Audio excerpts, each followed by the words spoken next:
Okay, so welcome everyone to the field trip Changing the Climate event with the students sharing work.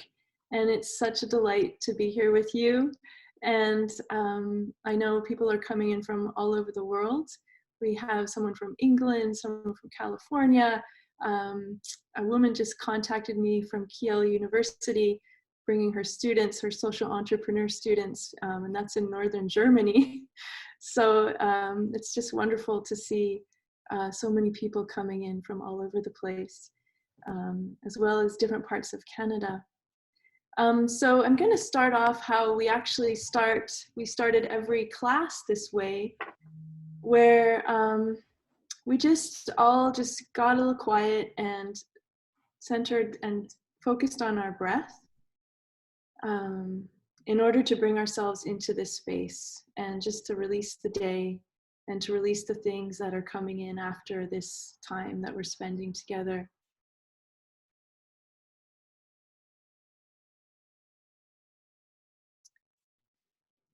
Just a couple breaths. And then if you join me in your own way in acknowledging the land that you find yourselves on and the earth and the elements that give us all life on this planet. And we care so much about the environment and the climate, which is why we're here today. And it's nice to connect and really give attention to this, which sustains us all on this brief visit to Earth that we have. And also in your own way, extend an acknowledgement to the original peoples who are on this land. And we here in Saskatchewan are on Treaty 4 territory, and that was the original homelands of the Cree, the Saulteaux, Lakota, Dakota, and Lakota, Dakota, and Nakota nations, and also some Dene people, and it was the original homelands of the Métis, and these were very, very vibrant cultures before colonialism did what it did.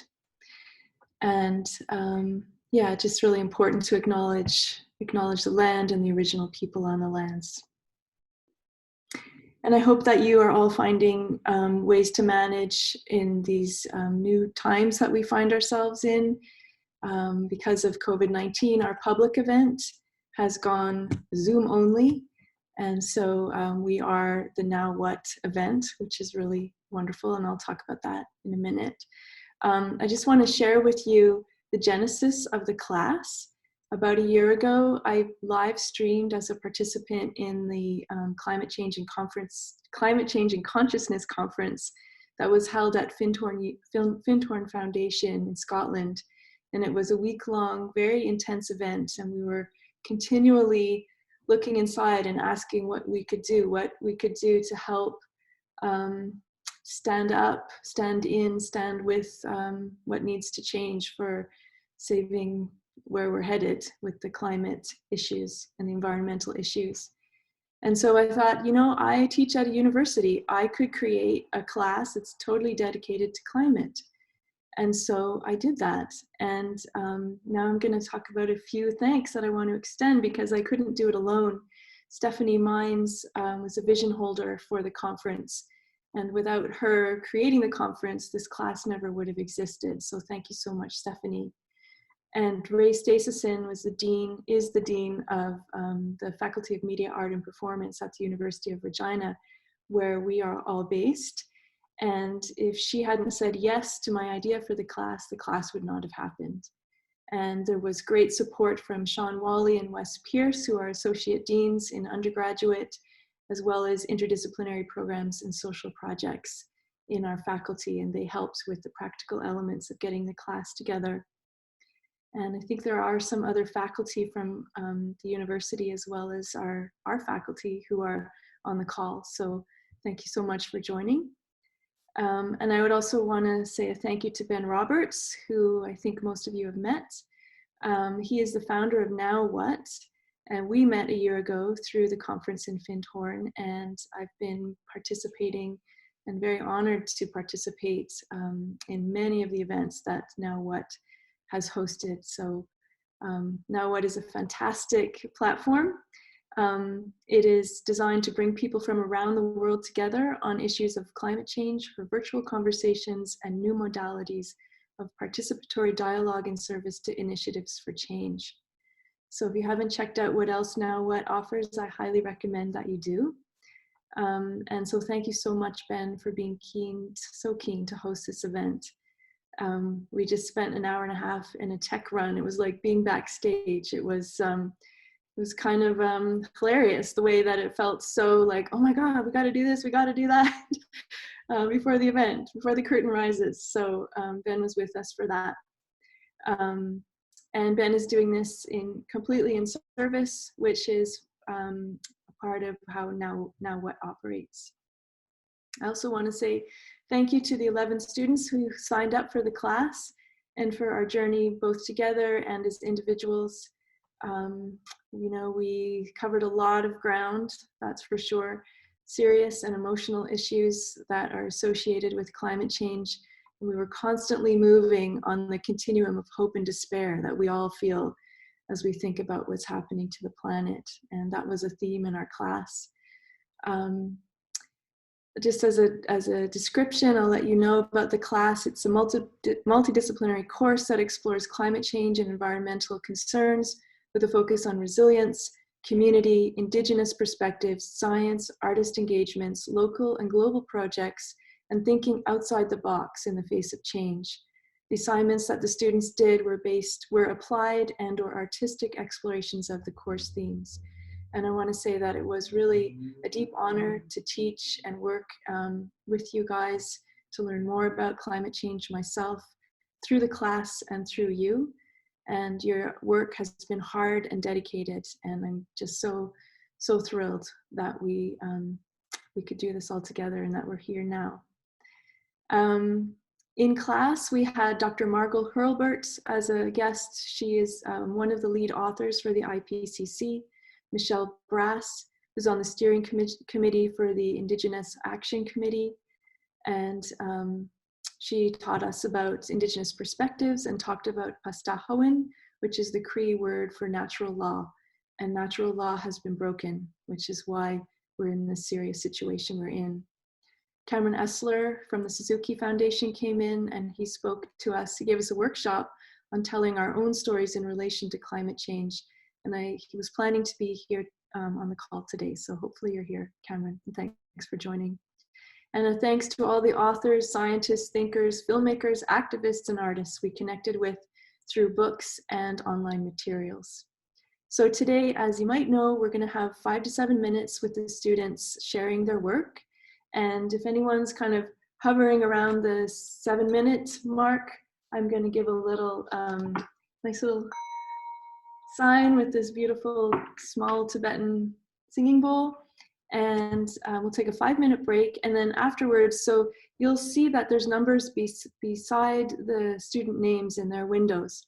So you can rename yourself once you know which student you would like to join afterwards for a breakout room conversation. And then you'll be able to come back to the main room where Ben will be. And then you can go off and speak to another student, and I'll also have a room too. So it's going to be kind of, we've probably worked out a lot of any potential glitches, but it's going to be fun to do this via the technology of Zoom.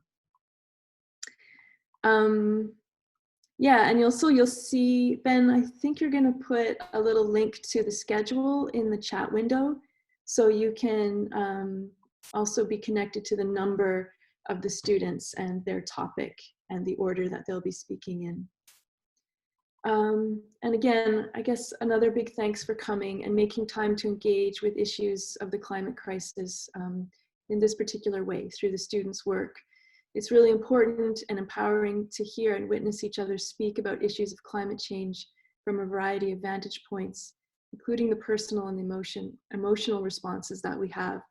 What is happening to the planet as a result of human activity is deeply devastating, as we know, and we know that's putting it mildly. So I feel like our gathering today here is like a gesture of love for the earth and all life on the planet.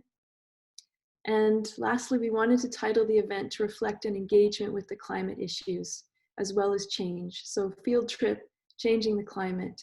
It will reflect changes, call for changes, awareness to the various issues on the planet. All of the issues to life that are being threatened on the planet. And as we move along in today, we'll all be on a kind of, moving continuum of hope and despair that's reflected through the students' work. So thank you so much for being here. And Ben, is there anything else you want to add before we start with Lauren? No, I don't think so. I think we should just dive in. Maybe at the end I can say a few words more about now what, but really we're here in service to you, as you said. So I'm really excited and honored that we're able to support this. It's an honor to be with Now What, that's for sure. So thank you. Okay, Lauren, are you ready? Yes, if you can hear me. So thank you, Sarah, and thank you, Ben, and thank you to everybody that was coming. It's so cool to see all of your little faces on there. So yeah, my name is Lauren. I am just finishing up my 3rd year in creative technologies. So I find that as a creative technology student, I'm always kind of looking for ways to do projects and stuff differently. So throughout the course of this class, we were asked to take a journal just to record our thoughts and our attitudes after class. The hope and despair scale is something that we talk a lot about, and it's a constant movement. So instead of writing a journal, I decided to do a video diary. So I began taking clips of myself after different classes and different presentations, just documenting how I feel. And along with the changes in my attitude, I also wanted to document the changes in my actions that I'm making. So or other videos that I might make in the future is just to inspire other people. So we talk about changing the box lots in class too, and it's just how we can look at things differently and how we just need to start making change. So I won't talk too much. We can just get into my video. Sarah's going to share that for you guys. Yeah. Okay, can you see? I want to make sure. Yep. So do you see the Changing the Box documentary? Well, you do. You want to maximize the video, of course. Yeah, but I'm on the right page, right? You are. Awesome. And let's all be on mute.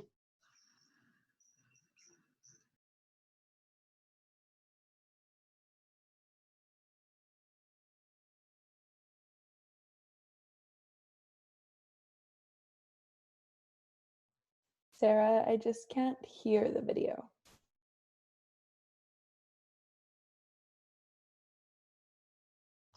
Did you click to share the sound, Sarah?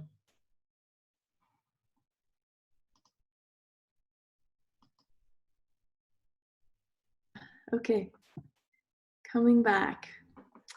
So yes, on the bottom of the screen, share computer sound. Thank you for letting me know, Lauren.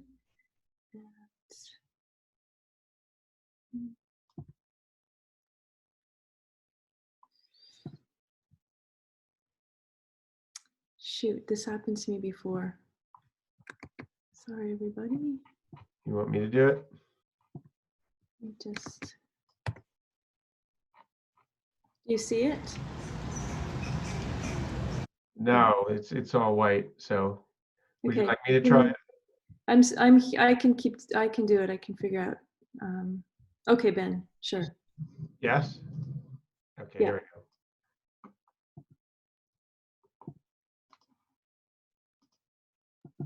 Does that look good? Oh no, you can't do it because you've got that gray box. So back to Oh, I me. still have the great box. You know what? Let me try one other thing on that. You know what? I'll just do it. I'll just focus on doing it here and it'll be fine. I think I know why the gray box is showing up. But it'll be fine in 20 seconds. Is there an advertisement where the gray box is? It seems that. I think it's because it's on my giant monitor. If I do it, if I share. Okay, we got you. Okay. Access is expired. Great. Okay. Here we go. Woohoo!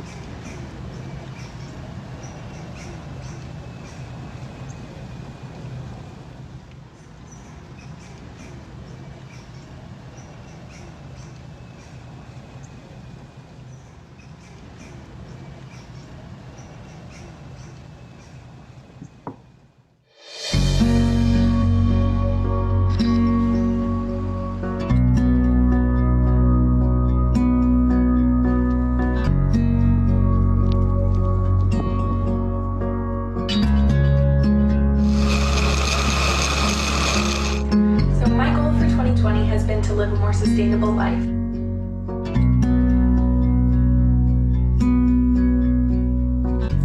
Okay, hello. I'm filming this the morning after our first climate change class. I'm feeling really good and really hopeful. So I've set some goals for myself that I want to focus on, especially as I'm learning more the importance of my actions.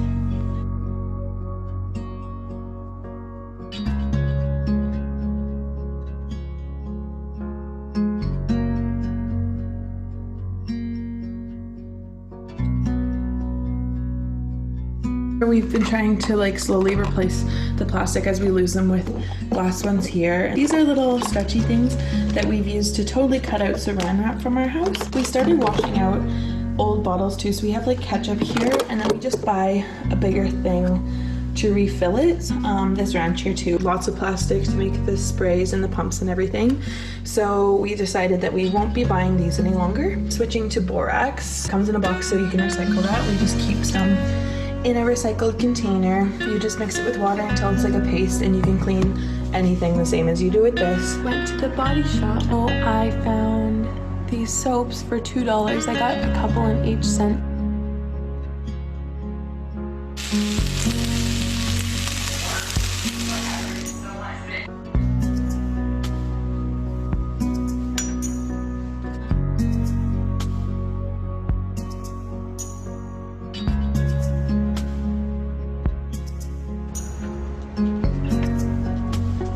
Today my project has been cleaning out my drawers and my closet. I have way too many clothes that I'm not using, but obviously a lot of effort was put into making these clothes, packing them up to be donated.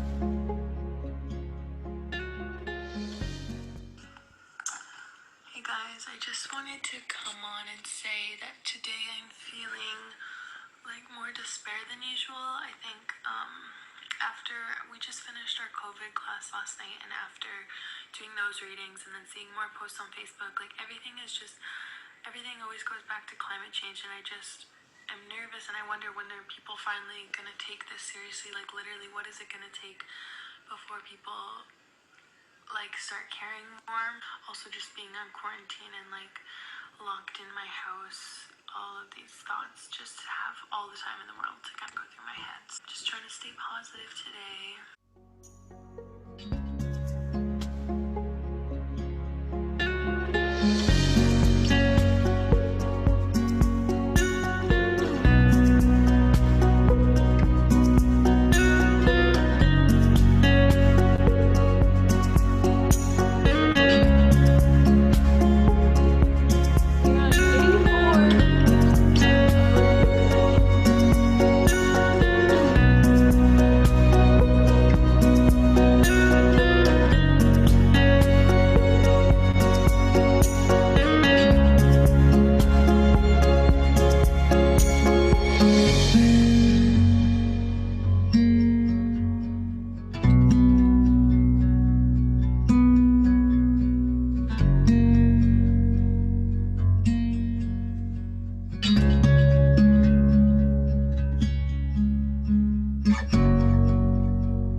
Thank you guys. And just so we can keep moving, we can move on to Andrea. Hi, everyone. Thank you very much for coming, and I'm really glad that everyone could make it today. My name is Andrea, and I was an exchange student from Mexico this semester. So I'm on my second year of show production in Mexico City. And for this project, I thought of using a bit of Mexican traditions and incorporate it to climate change. So in Mexico, we have this big tradition that you might know about. It's called the Day of the Dead. It's in November, and what we do is we embrace the dead, and we celebrate, and we believe that this day, the ones we lost will come back to us, and will live with the living for a day. So we built these big altars that represent their lives. And what we do is we use a lot of colors and pictures of the ones we wanted to come back to us. And normally an altar is built with 7 steps. So it's believed that those steps are the ones that come from to heaven. That's the path they actually use.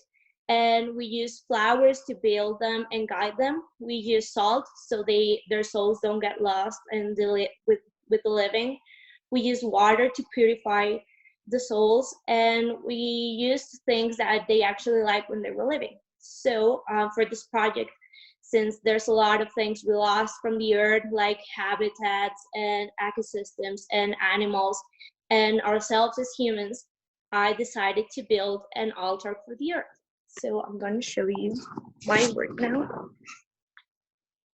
Here. So this is my altar. As you can see, I didn't use the 7 steps as normally. I did 3 because I thought that would make the point more easily. So the first step, I'm going to show you closer. The first step is built with pictures of the habitats we lost, beaches that have trash and burned forests, and the glaciers we lost in. And then the second step is animals that have been extinct by now or are in danger.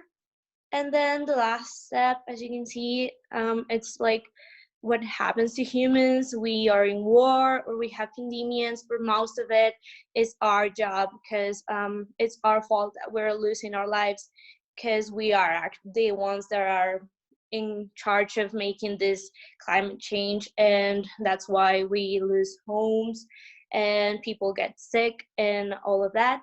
So, and then there's this tree I used for putting pictures that might relive the life that we want and how we like to live in a world without pollution and to just take care of life. So I'm going to show you more closely. I used a couple of paintings my sister did because I thought they were really beautiful and they could actually be part of the altar in a way of hope. And as you can see, there's the candles, the light, the path of the dead, and the flowers.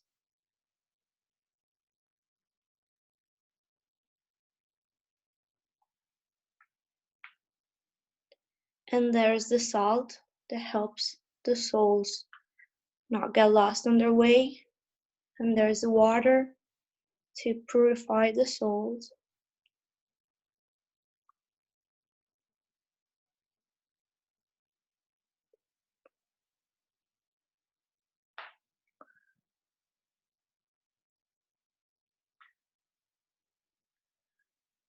So I did this in a way to create a consciousness that we're killing our planet.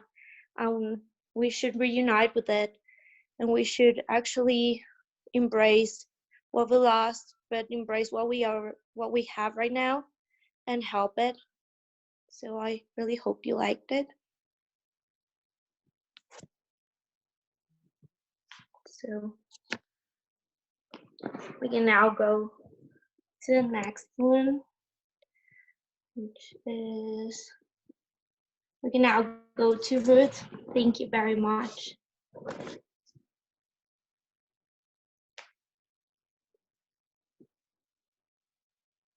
Hi, everyone. I'm Ruth. I'm a student in sociology, so taking this class was a little bit outside my normal. I took this particular class because even though I grew up on dinner table reports of the latest climate science from my mom, and she's a strong example in my life of how to take action, I was still stuck on what I could do about it. Some context. The last time my mom and her husband offered to take my partner and I out for brunch, he asked first if this would be another climate rally debrief. My mom is up to this up to her eyeballs in this, writing a book on carbon, going to the Fridays for Future rallies, running a conversation group at her church, even holding conversation on Facebook. Before I began the class, my recent actions on climate change included bickering with my partner about how much paper towel to use to clean up after our cat, and whether or not we should bike to work. I hope that looking at climate change from inside the structure of a media art and performance class would help me shift my thinking. For one of our assignments this semester, Sarah asked us to do something outside the box and then report on our personal activities and or thoughts that reflect change in our actions and or our community with regard to climate change. This action and reflection would be our Changing the Box report. I could have stopped at, I took a class in media art and performance, or reflected on a few of the things I did this semester. I attended a rally for the Wet'suwet'en, fed tofu to my husband, mended some clothes, but a couple weeks before the report was due, I found out that an essay I'd written on reconciliation in Canada had been rejected from a collection on that topic. For those of you not familiar with this part of Canadian history, reconciliation is a sometimes political buzzword that describes efforts to repair the relationship between Canadians and Indigenous people in Canada. On our government's reconciliation webpage, they state, learn how the government of Canada is working to advance reconciliation and renew the relationship with Indigenous peoples based on recognition of rights, respect, cooperation, and partnership. Most recently, the government has allowed the continuing construction of a pipeline through unceded Indigenous land in BC during a pandemic, even though Canadian courts decided in 1997 that title to that particular land belongs to the hereditary chiefs, and at least some of those chiefs have said no to the pipeline. So back to my essay. The feedback that came back was that the essay was too personal, too much about me. The editor had tried to coax a more gritty engagement with the issue of reconciliation out of me, but I remained committed to an extended gardening metaphor about my personal growth in how I approach Indigenous, non-Indigenous relationships. I was relieved at first when I found out that my essay would not be published. More evidence, I think, of my utter unwillingness to engage with the topic in a public way. I archived the email from the editor, but I kept thinking about the feedback. The Changing the Box report, due date fast approaching, seemed like an apt vessel for reflecting on that too personal thing. Writing about anything else for my report, feeding tofu to my husband, mending my clothes, that would be the easy way out of the class, since I could certainly use the personal there to avoid going deep. The way I talk or don't talk about reconciliation is connected to the way I talk about climate change, because both are issues close to my heart. Both are contentious in rural Saskatchewan where I grew up. And not unimportantly, climate change disproportionately affects Indigenous people, so you can't really get into one without getting into the other. I started in on trying to revise the rejected essay just for the sake of the reflection. As I went looking for a quote about the land and ceremony in Robin Wall Kimmerer's Braiding Sweetgrass, I ended up pulled into a passage where Kimmerer recounts a story of leading pre-med students from the Bible Belt on a field trip in the mountains, far from her home. When she leads the students through a remnant of northern forest that feels like her home, her teaching shifts to a vulnerable and earnest space as she talks to the students about the endangered spruce moth spider, and a student asks if the woods are her religion. She talks then about how she missed the opportunity to teach her students about more than science. I hemmed and hawed about loving the woods, started to explain about Indigenous environmental philosophies and kinship with other members of creation, but they looked at me so quizzically that I stopped and then hastened off to point out a nearby clump of sporulating ferns, end quote. I was reminded of my own reluctance to share my convictions about both reconciliation and climate change with my friends, family, and colleagues. I stayed focused on the personal in my essay so that no one could say I asked them to think something they didn't want to think. I stayed focused on the personal so that I could be easily dismissed and I'd avoid the possible confrontation with someone who disagreed with me. I stayed focused on the personal to protect myself. Generally, when I speak up about either climate change or reconciliation, quizzical is a generous look I might get. More often, it's anger or disbelief, or that look people get when they're certain that they know more than this tiny girl they're speaking to. It's easier in the moment to sit to the side and feel smug in the belief that I know better. Not that being smug will make the future any better, and really, it's not a pleasant place to stay. But I don't relish telling people that I'm not having kids because I can't in good conscience bring another human into this world, and watching the pain and fear flicker across their face before they put their calm back together and tell me that back in their young adulthood, they thought the world was ending too. I don't relish having conversations with senior colleagues about making reparations by returning Indigenous land. When that conversation veers into territory that evokes fear, where will I live? What becomes of the home I'll retire in? I need to summon all my compassion and composure to keep from fleeing. My belief about where we're headed isn't pretty. I have coped for a long time with existing in this world by trying to always be calm, sweet, people-pleasing. I'm not hopeful that we can fix this. I want to choose the future with community, even if the circumstances are waves of migrants, mass starvation, and the extinction of most of our animal kin. On a given day, I might wake up and plant seeds to grow food plants for my neighbors, and later that day, I'll be halfway through a family-sized bag of ketchup chips, and I'm certain I'll never want to leave my couch again. Sharing this reality with my friends and family and colleagues would certainly shatter the image of me as calm and collected, always smiling. They might not like me, and I don't know what I would do with that information. And that's the end of my essay. So Sheldon, whenever you're ready, you're up.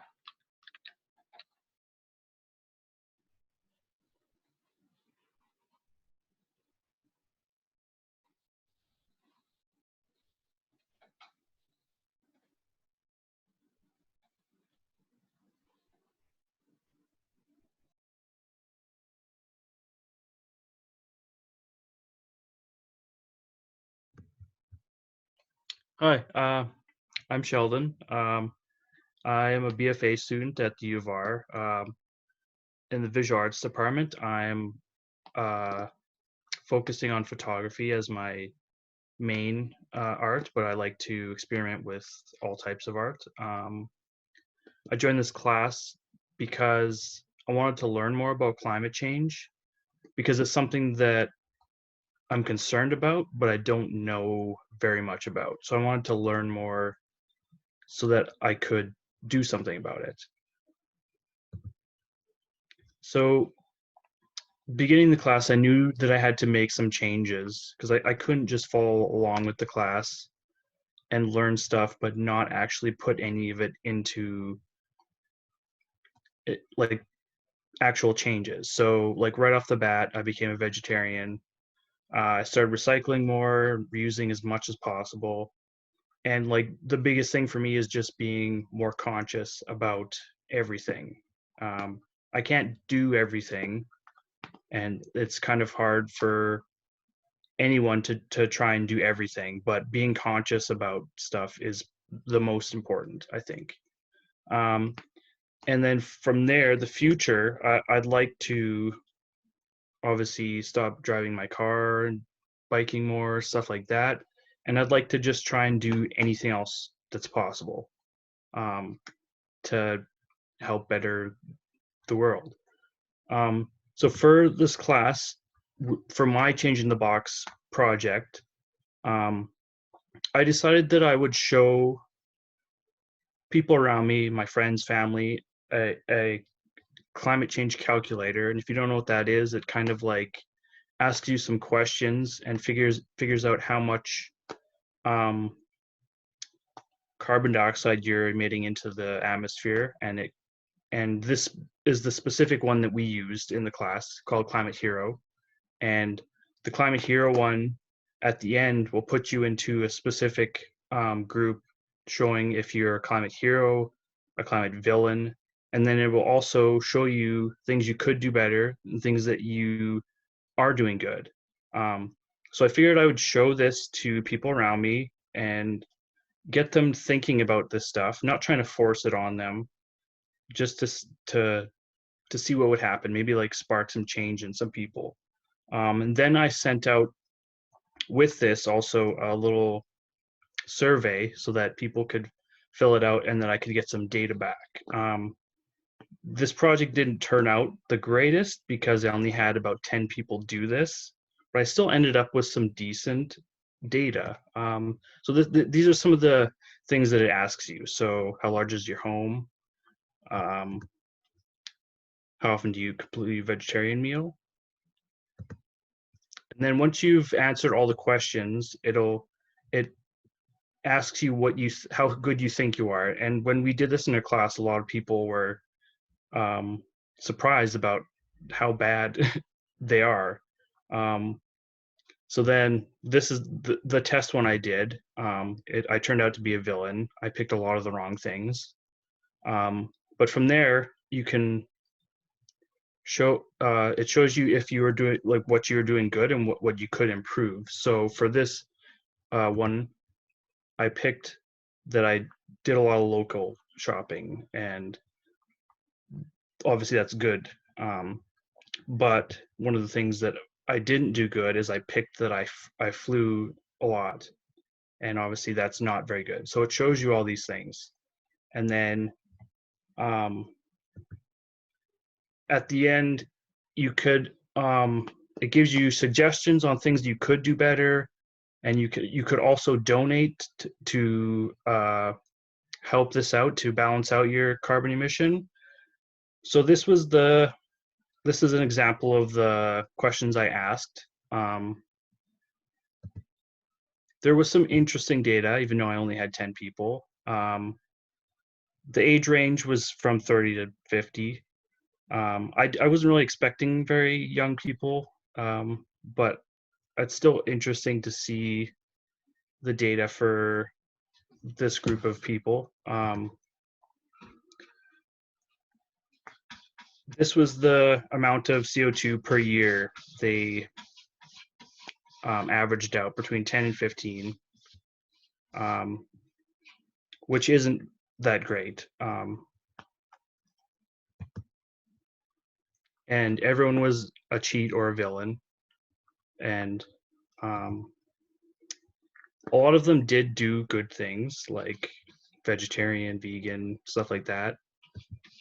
But it gave them like good things they could do to be better. So buying local stuff, changing vehicle, solar power, stuff like that. This was where I found it most interesting. Every one of them believed in climate change, except one thought it was over exaggerated. But they also all thought that they weren't doing enough to fight it, which I found the most interesting, because like if you know you're not doing enough to fight it, shouldn't you at least try? So from there, I asked them if they wanted to consider to do any of these things, and most of them weren't really interested. And I also had an option to show me progress like a month later, and I didn't get any of that back. So that was a little disheartening. And this was kind of like the same that we've been doing in the class, like where do you fit in between kind of like hope and despair. And it's interesting because they're most of them are right in the middle, which is interesting. So initially I was kind of disappointed in this project, but the more I think about it, I'm happy to like share this type of thing with people, and you never know like what kind of change this could have sparked. And like you never know if these people might want to share this type of thing with other people, and you know, it could like go from there. And I definitely know of a few things that changed. My parents did this survey, and I've noticed a few things that they've done, like stop buying reusable plates and stuff, or stuff like that. And yeah, so like at least I know that I can make a little bit of change, and I feel like that's the best thing about this. So from there, like I want to just give like an offering from kind of like my world, and something that I can do with my art, which is photography. I'd like to start making it as eco-friendly as possible. So there's a couple different options that you could do, like this company EcoPro has not low toxicity developer, which is good, but you could go even better, and there's stuff like black and white film that is made or developed with coffee, which is interesting. And you can also look up how to do film developing with chemicals from stuff from your home. And the biggest thing I take away from this is that like everyone can start to consider what they're doing with their art. Like I don't want anyone to stop making art. And I don't necessarily think everyone should make art about climate change, but they could consider things that they can do to help in general. Like, yeah. So yeah, that's about it. I think Chase is next. Thank you.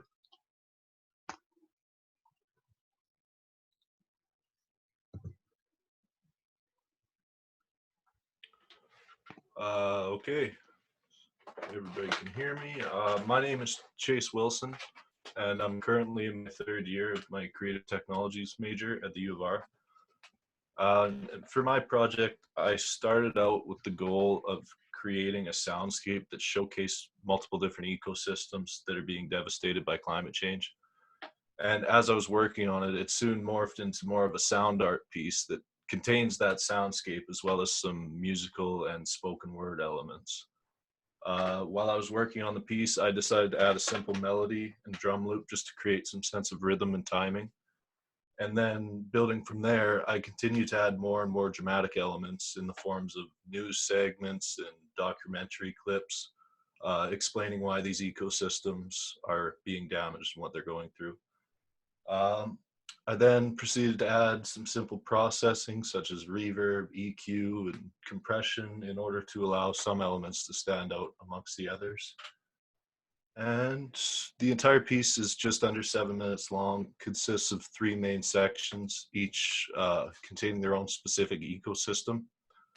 And the work was completed using Ableton Live, and all audio within the piece was either purchased for my own personal use or obtained via YouTube, which are all cited in my project report. And with that being said, I'll now go over to Ben. He will play the piece. Thanks.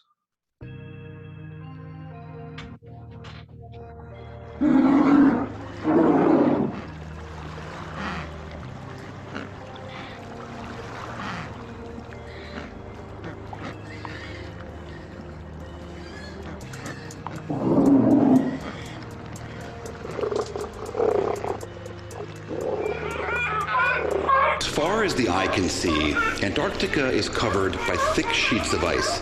In some places, that ice is several miles deep.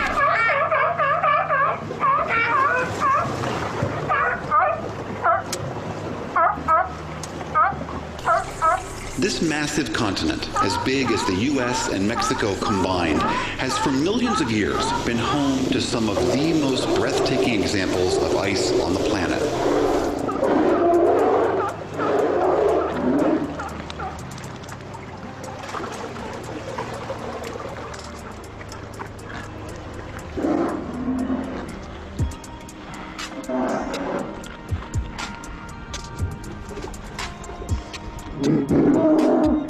Antarctica is now losing 252 gigatons of ice per year.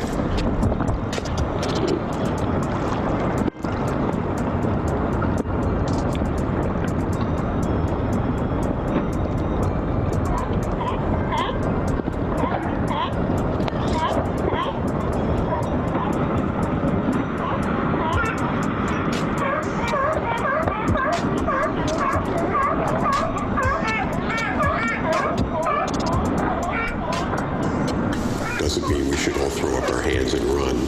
Let's start thinking straight. Let's start thinking fast about how we're going to help people, how we're going to help settlements, how we're going to help countries deal with the outcome.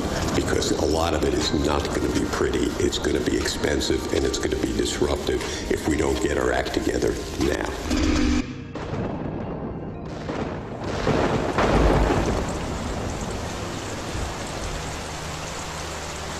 Paraguay, and Peru. It's the scale of these fires that's absolutely huge.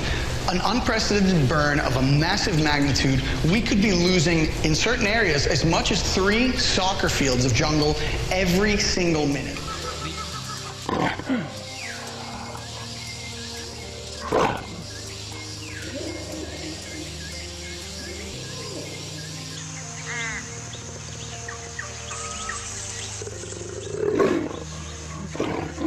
We've seen a dramatic increase in deforestation in the Amazon recently, and it is driven by humans.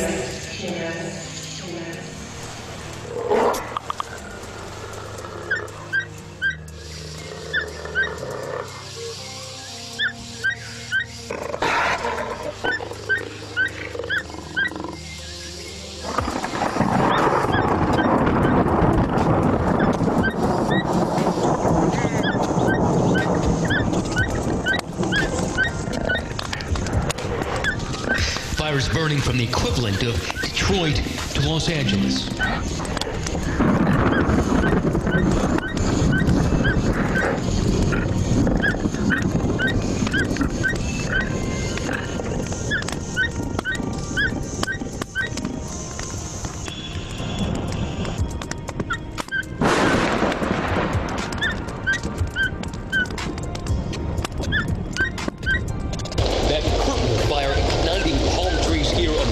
Brazilian border, fueled by wind, the flames leaping across the dry brush.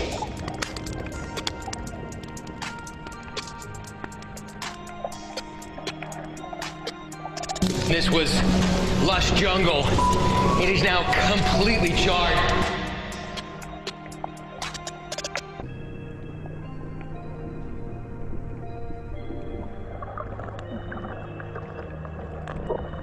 The Great Barrier Reef along the coast of Australia is considered one of the greatest natural wonders of the world.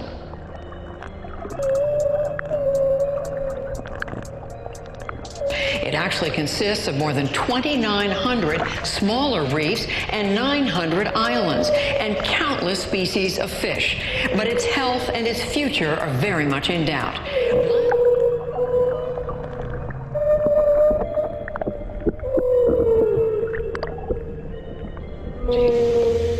Half the size of Texas, spanning 1,400 miles, Australia's Great Barrier Reef is the largest living structure on the planet. But it is dying as the ocean waters steadily warm.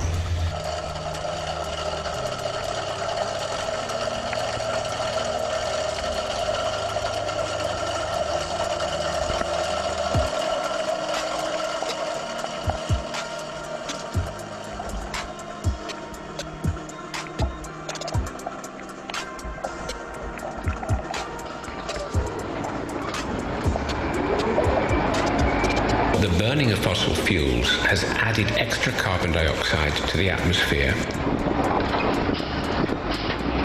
Human-induced climate change or global warming from burning fossil fuels.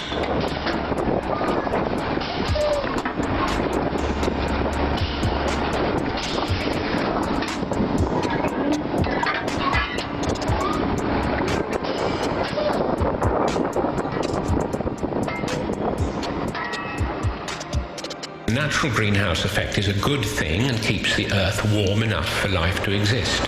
However, burning fossil fuels containing carbon that's remained underground for hundreds of millions of years adds extra carbon dioxide, a greenhouse gas, to the atmosphere.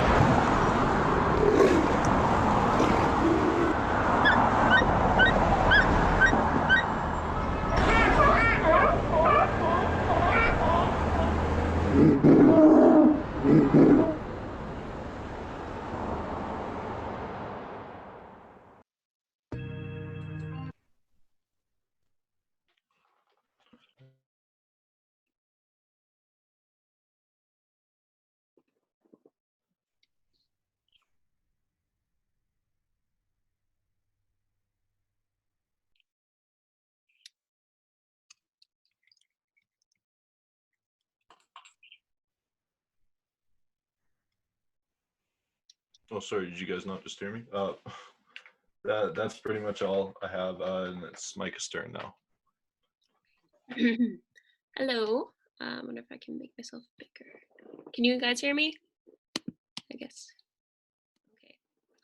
I'm just going to do a quick introduction before I'm going to pass it on to Sheldon, who's going to screen share my images for you while I read my artist statement. I'm a photographer and printmaker born in Regina, Saskatchewan, and currently just finishing up my Bachelor of Fine Arts from the University of Regina. Sarah's class was one of my last classes that I was taking. My photography work engages with themes surrounding family, identity, the environment, memory, and how memory shapes our understanding of ourselves. Recently, I've been hole punching into photographs and then layering them to create a new image and an alternative perception of reality. So can I allow Sheldon to screen share that then, and then I'll continue to speak? Okay, I'll give you guys about 20 seconds with each image just to sit with it, and then I will read my artist statement for you.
All right, and I'll let Sheldon continue to look at the images for you guys while I kind of explain where I was coming and what they're about. Punctured Prairie Landscape consists of 3 digital works that each include multiple layered photographs, with holes removed in the top layer to reveal a fragment of the image below it. I began to think of photographs as representations of memory and the holes as an incomplete recollection or consciousness. Often photographs are thought of as a true reflection of reality, a reliable form of documentation and source of information. And this is how we think of our own perception or perspective and memory, a truth teller. From this knowledge, we shape our identity and understanding of the present, the earth, and the land on which we reside, the resources we take and we use. And this is a recurring theme in my work, a discussion I'm in constant pursuit of. The holes represent acknowledging and deconstructing what we originally thought to be true or the complete truth. We each deliver a unique perspective and set of ideas, but relying solely on ourselves will be detrimental. We cannot succeed in this way. The earth cannot succeed if we are not continually leading ourselves, our privilege, our willingness to learn and adapt, our role and relationship with the earth and the other beings that occupy it. The different layers represent the vast complexities of our relationship to the earth and climate change. Humans should not exist in competition with the land and other living things, with each other, but alongside each other. However, climate change is evidence of disharmony between humans and earth. The holes remind us of an uncertain future while reflecting on the chaos that can easily entangle, establishing fear and a sense of entitlement rather than promoting action and adaptation. After transitioning to a strictly digital medium, I was able to adapt my technique to create holes in Adobe Photoshop rather than physically punching through the photographs. Eliminating the physical aspect of an artwork changes its meaning and significance remarkably. It also changes how the viewer will interact with the work. It also seems impossible to create art that doesn't reflect the current situation of COVID-19. Somewhere in the midst of social distancing and a global pandemic, the meaning behind Punctured Prairie Landscape shifted incredibly. This is not the same work I was originally preparing to show. And I think that's a positive shift. I found that the digital conversion was imperative for me to acknowledge how truly material wasteful being a visual artist can be. while we enter the new age of the Anthropocene and are educating ourselves on the devastating effects of human existence and our influence on climate change, the role of the art object becomes trivial. And this is still a difficult conversation I'm learning to have with myself, as I have been relying on those materials up until COVID-19 has forced me out of my studio. So it's still a relevant but new topic for me. And that is it for me. I think now we are heading into a 5-minute break. If you would like to look at more of my work, you can go onto the website, but you don't have to. But yeah, we're going into a break, I think.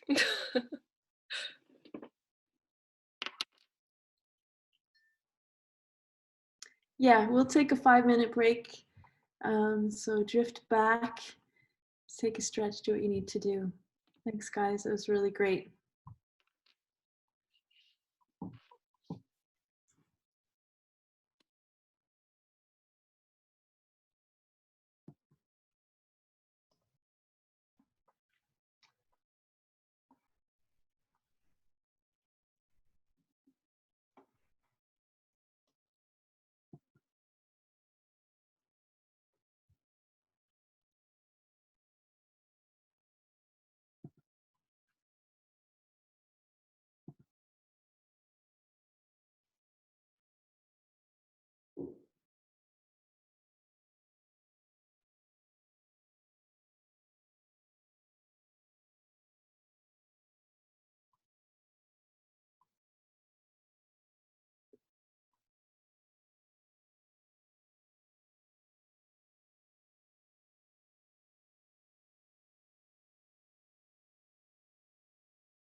That guy, that's cool.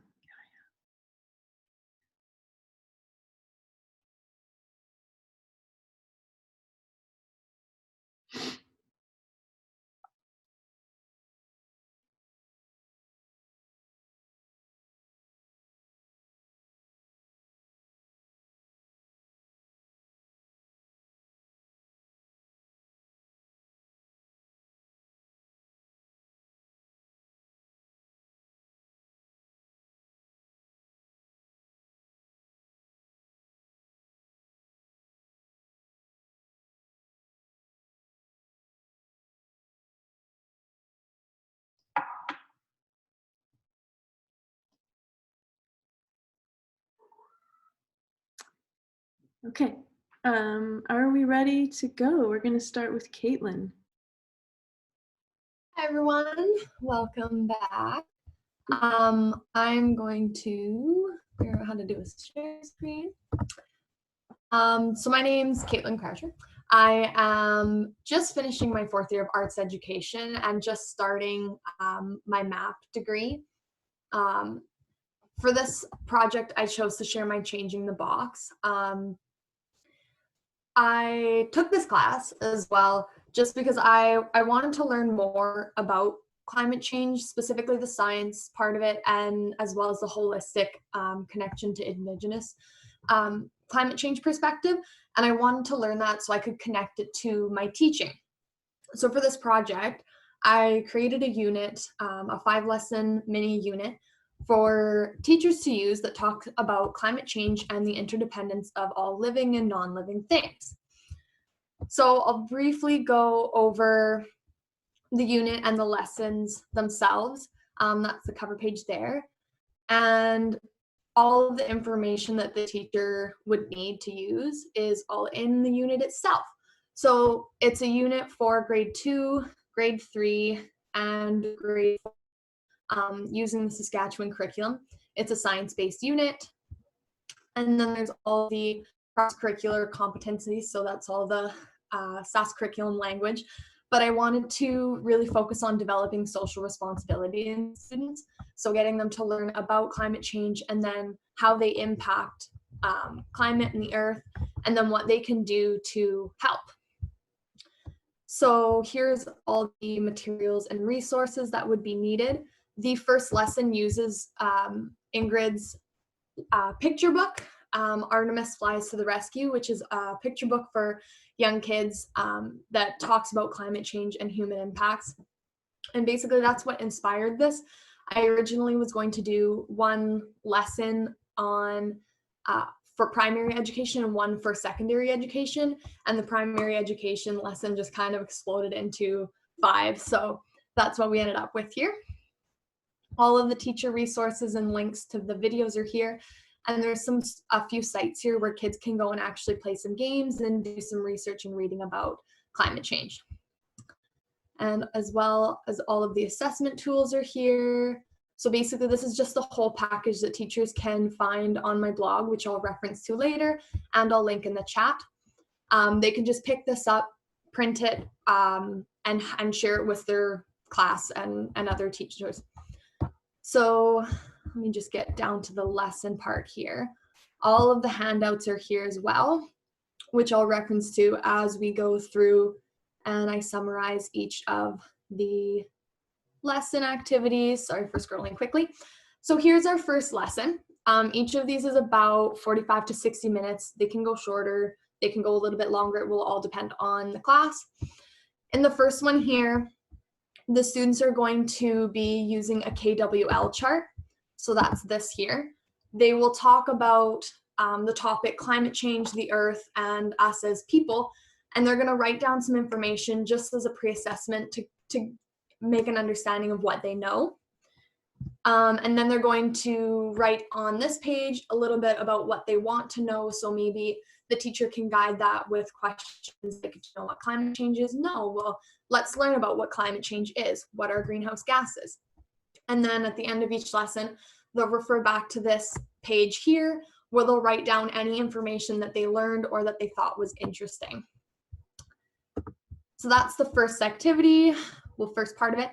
Then they're going to be reading Artemis Flies to the Rescue to just kind of give them a brief overview about what climate change is, pollution, and all that sort of stuff. And I've broken down here as well, page 2, page 3, page 4, page 6, highlighting spots where the teacher can stop and maybe provide some more information or ask the students for some questions. Moving on to the second lesson, this is a physical-based lesson. So students are going to be playing a game. They will be broken into 3 categories, 3 groups. So there'll be some humans, some carnivores, and some herbivores. Basically, it's like a tag game. The humans will tag the carnivores and herbivores as eating. The carnivores will tag the herbivores as eating, and then the herbivores have to collect resources, which, are provided as bean bags. So we'll do a few rounds of these, and all of the alterations made in the rounds, that kind of reflects what is happening with the environment. So you can see here that the carnivores and herbivores have to wear some blindfolds to kind of restrict vision. So that just would make a connection to smoke and air pollution. Things like restricting the space in which the game is played in would talk about land deprivation and deconstructing of the land where animals and plants live. And then another one is like increasing the number of humans. So that would reflect the increase in population. And then to complement that activity, the students will then go on to do a bit of reflection handout where they answer some questions about the activity, primarily how did the activity hurt or help you? How did it make you feel? All that kind of stuff.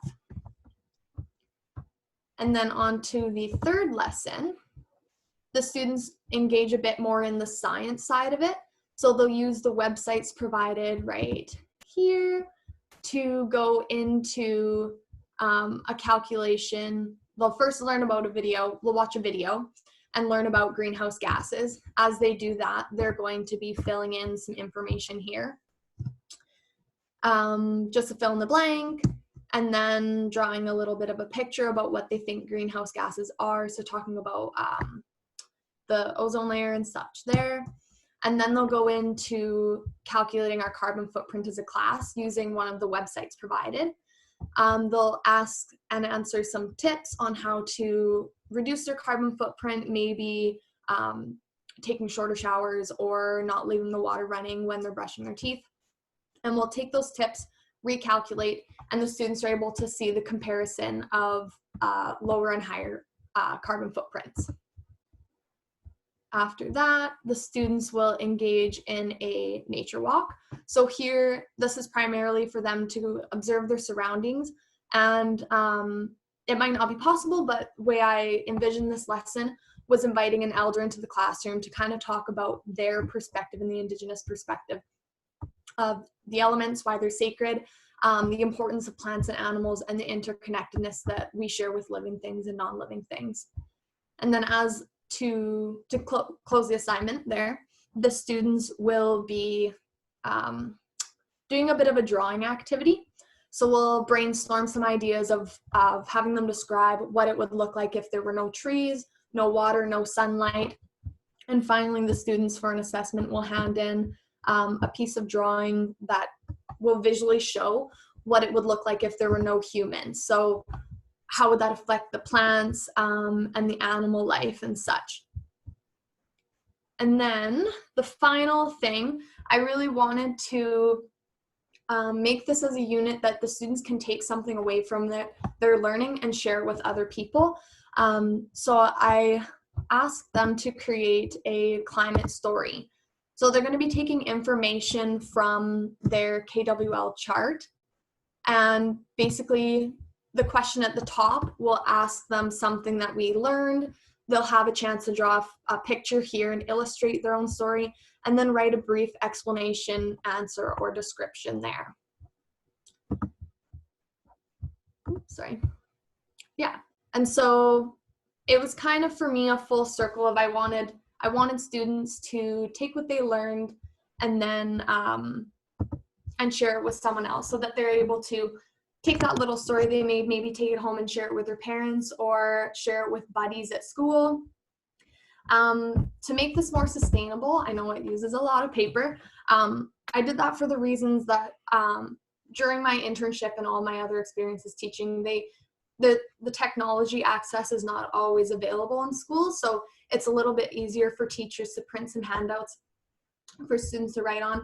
And they are quite young still, grade 2, 3, 4. A lot of them are still learning how to hold a pencil, how to write and such. So that was a big part of it for me as well. I will link in the in the chat here to my blog, but to make it a little bit more environmentally friendly, teachers can come onto my blog here and find the links to the unit plan with all of the other links to YouTube videos. All the documents are in there, as well as the climate story booklet. And then here is Ingrid's Artemis Flies to the Rescue. So they actually can purchase their own copy of the book and watch a YouTube video of the song that they sing in the book itself. Yeah, so I'll send that link through the chat, and then WL if you want to get started on yours.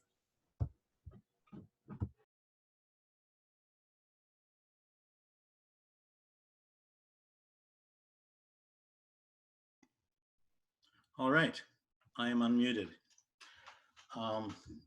So first, thank you, Ben, for hosting us. And thank you, Sarah, so much for offering the course. I'm W.L. Altman. I'm an interdisciplinary artist, and I'm an MFA student. I'm an MFA student at the University of Regina. I have a background in music as well, and although I'm not really a pop songwriter, maybe I'm a frustrated pop songwriter, I've decided to write a pop song, or a song in pop style, as my response to this course and what I've learned and all I've experienced. I will put up the, so I'll describe to you how the song works. It's a sing-along, and I like to think of it, you know, like those sorts of additive sing-alongs where there's a magic word in each verse, and you just sing the same verse over and over again, but just change the magic word. The title of the song is An Elephant in the Room. I think it'll be pretty clear what it's about. And actually, I'm going to set a timer so that my my alarm will go off and it'll tell us when to end the song. So is this the one? Yeah, here we go. So I'll try sharing this so that you can see the words. Can we see the words? Yeah, you're going to paste them in the chat too, right? Oh, that's what I was going to do. Sorry, that's actually, I'm going to, actually, I'm not going to do what I just did. I'm going to put it in the chat so that you can look at the screens. And because of the technology, which we're learning so much about, again, thanks to COVID-19,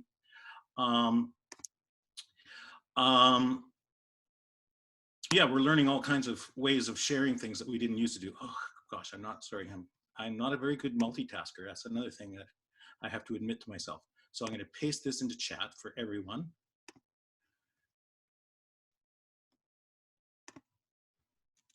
And I hope you will see it.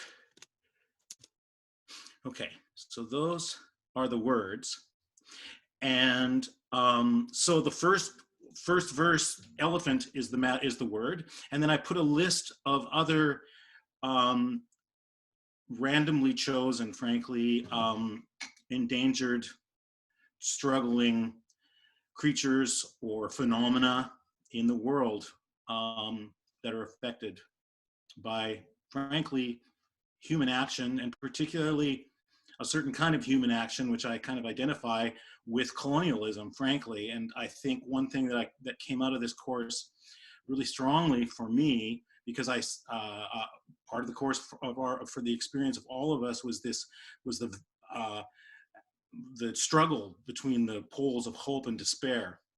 And I found myself feeling really guilty and disappointed at how much despair I felt and how difficult hope was to sustain. And having the input of Indigenous people and Indigenous knowledge, information about Indigenous knowledge, really has helped me to understand, in fact, to identify with that struggle as the struggle that maybe we all are sharing, because it's the systems and structures of the colonial powers that really what we're living with, and is what is largely has the effect. And that's why standing up seems to be standing up with Indigenous people. And I could go on and on, but instead I'm just going to sing this song. So I'll start singing it, and I would really love it if partway through, or if you put your you choose the gallery view so you can see everybody, and I'd love it if you could join in whenever you feel comfortable and sing along, so it'll be this very weird thing. And it's you know, it's an elegy. It makes me think of Andrea's altar. You know, we have to admit that we, I guess, yeah, that's where I was going with the vacillating between hope and despair. We can't beat ourselves up about feeling despair and feeling hopeless. And that's, again, like when I sympathize, when I consider the predicament of Indigenous people, you can't say that hope is like a huge part of that picture. It's resistance, refusal, courage, and getting up every day and facing the despair and the hopelessness, and using your own power of togetherness and support and solidarity. And so we'll sing our song. 1, 2. Where are the words? I just lost it. I'm so sorry. Oh, because the title is is right. Okay. It starts after the title, sorry. So the elephant in the room threw me. In a house that's on fire, in a room, in a house that's on fire, there's an elephant in the room, in a house that's on fire. When the elephant meets my eye, we cry, we cry. The elephant doesn't want to say goodbye, goodbye, everybody. Goodbye.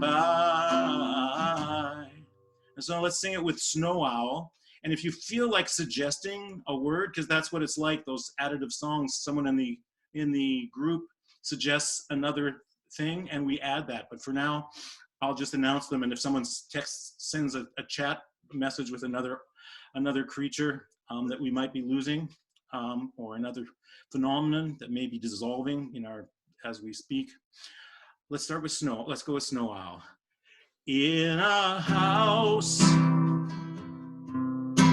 that's on fire, in a room, in the house that's on fire, there's a snow owl in the room, in the house that's on fire. When the snow owl meets my eye, we cry, we cry. The snow owl doesn't want to say goodbye, goodbye, goodbye. Did someone send me something? Royal Bengal tiger, okay? We can fit that in a house that's on fire, in a room, in the house that's on fire, there's a Royal Bengal tiger in the room, in this house that's on fire. The Royal Bengal tiger, when it meets my eye, we cry, we cry. The Royal Bengal tiger doesn't want to say goodbye. Everybody, goodbye. Royal Bengal tiger, goodbye. And there goes my alarm. So I'm going to end it with the swallow, if you don't mind. In a house that's on fire, in a room, in the house that's on fire, there's a swallow in the room, in the house that's on fire. When the swallow meets my eye. We cry, we cry. The swallow doesn't want to say goodbye. Goodbye. Goodbye. Goodbye.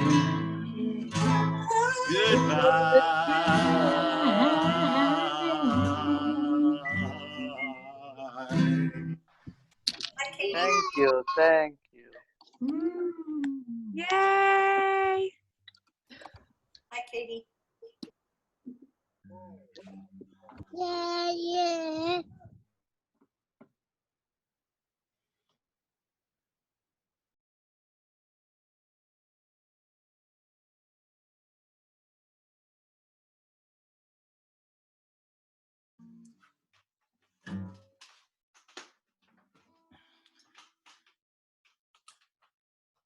We're still on UWL. Oh, I'm still on. Oh, that's right. I'm supposed to introduce our next person. So thank you again, Amy, for the course. Thank you, everyone, for your pieces. And I'm just going to look at the list here. I think it's maybe it's Esperanza. So Esperanza, it's you. I look forward to your beautiful pictures. Hi, everybody.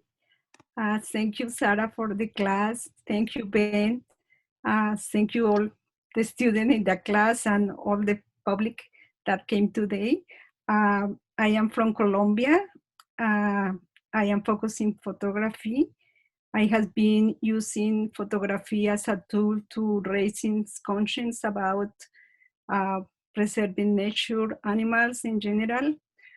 And the video you are going to watch now is just part of a long time research. I started with the argentic camera and passed to digital. Can you imagine how much time has passed?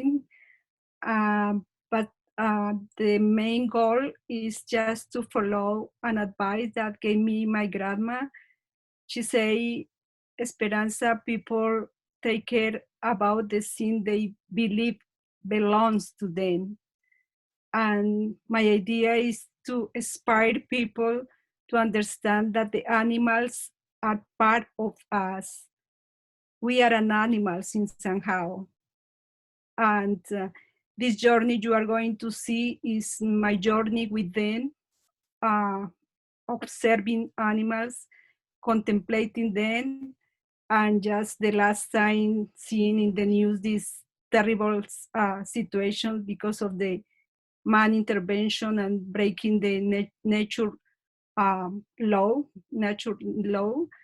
and just the Australia, the Amazon, the Ecuador, all these tragedies has affected not only animals but people too, and I want to honor them, and the video is about that. And thank you, Sarah, for just linking them. Thank you.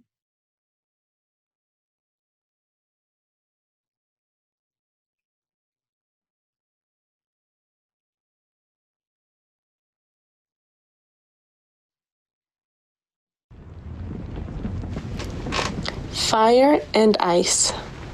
Some say the world will end in fire, some say in ice. From what I've tasted of desire, I hold with those who favor fire.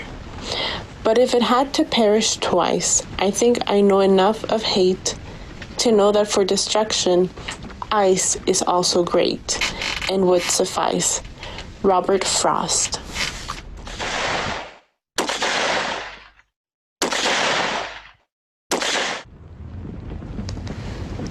Life is a mirrored cage in which humanity lives in. Boxed in, the reflection of the sky seems as endless as life itself. And yet, each day the mirrors close in.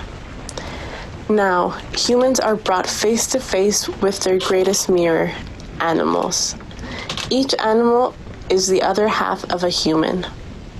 Just look in their eyes and in their expressions. Once, like those glorious prehistoric animals, humans roamed the land, owning it with every step. And now nature has turned against them, and for the first time caged them in. Caged into the comfort of their home, some have and will lose their families. Just as fire caused by human carelessness has destroyed nature and its families. Yet while animals grieve, they forge on until they reach their highest level of adaptability. If there's one thing to learn from animals, it's their resilience. While half of their world is caught on fire, the other's winter solace melts underneath them. They continue, and humanity must continue on hand in hand with them.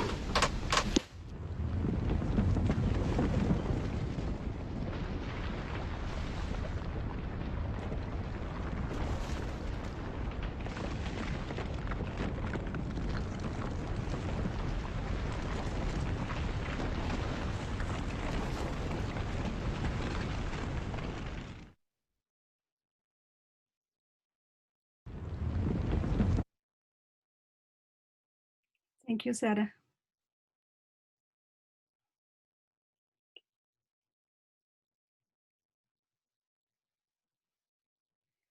I think I must introduce Noe. Thanks, Esperanza. That was awesome. Hi everyone. I hope everyone's doing all right in the lack of a better word, weird times. My name is Noe. I took on this class about engaging climate change to learn about more perspectives about climate other than my own. And throughout the semester, I think I did just that. So the climate problem, our problem. This is a tough one to talk about for me. It's because I feel like I could be a lot more educated on the subject, but it varies for everyone. It's also hard to talk about a problem of which there is no solution yet. When I was younger, I always wondered what an Earth untouched by humans would look like. I specifically remember driving into Regina one time to see my grandparents and just looking at the cityscape and thinking that was probably a slough or a slight hill at some point. You never know in Saskatchewan, it's one of the two. And I remember telling my parents about this, and now I understand why they looked and sounded saddened when I told them that. Humanity's achievements are great, I understand that, but you can't look at what we've accomplished and say with 100% believability that we've done nothing good. It's hard to look at our own accomplishments without failures taking up place alongside them. Our progressing technologies today affect our environment and our lifestyles. Begin quote. It was surprising to realize the extent of how much risk there is out to 2030 and how much is already locked in, end quote. That quote was from Makala Krishnan in a New York Times article about big corporations trying to battle climate change and what changes they're making. I definitely don't have an answer to this problem, and I don't think anyone alone does either. This isn't a problem to solve individually, and I think the word contribute is indicative of that. If we all contribute to the problem, we can all contribute to the solution. Of course, that's far easier said than done. We all have our own individual necessities in everyday life. One person's change might be another person's permanent lifestyle or even another person's downfall due to reliance issues. Emma Maris has a great bit in her article on how to stop freaking out about climate change. She says, quote, our daily lives are undoubtedly contributing to climate change, but that's because the rich and powerful have constructed systems that make it nearly impossible to live lightly on Earth, end quote. Solving something like this is really about looking at it from all angles and then some. Changing the way we think about things stands as our greatest option, whether it's single-use plastics or electric cars in place of what we use now. Quote, the purchase of environmentally friendly products can significantly affect our environment, but once again, only if people elect to alter their purchase habits, end quote. The most important thing for us to do right now, and I agree with Maris's list from her article, are for us to, 1, focus on the systems rather than ourselves, and 2, to know what we are fighting for and not just what we are fighting against. To be honest, Emma Maris's entire article resonated with me more and more the more I read it. And in my quasi-journal, I have quotes that lined up with each individual section we covered in the course, and this is one from there.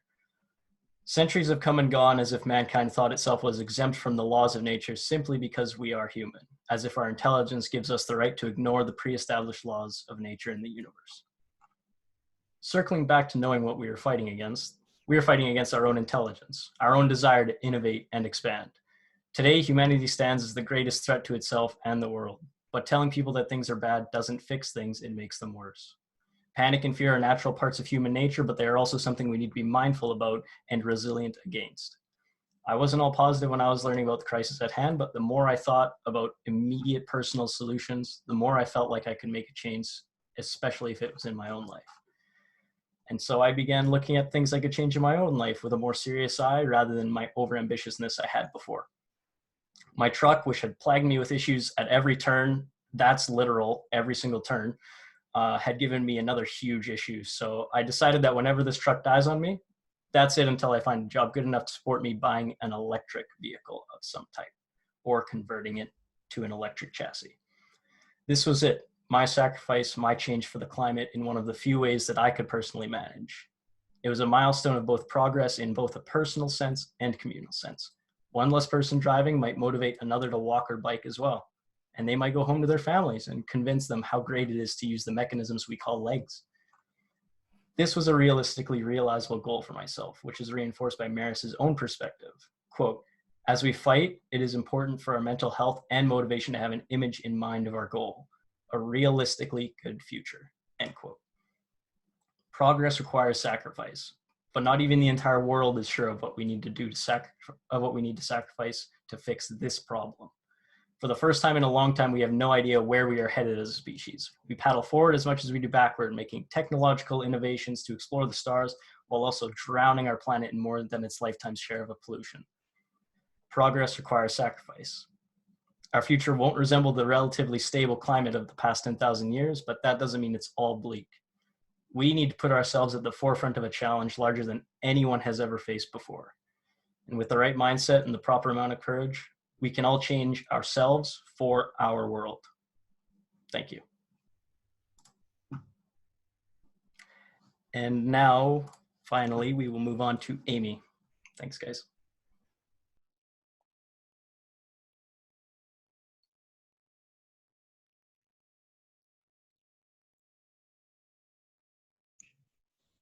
Hi, everyone. My name is Amy Snyder, and I'm a visual arts student at the University of Regina. And I took this class because, like everybody else, and I think all of you in the audience, I see climate change as the biggest issue of our time that requires urgent action on all of our parts. One of the most invaluable experiences of this class to me was the Changing the Box assignment that you've heard a few people speak about.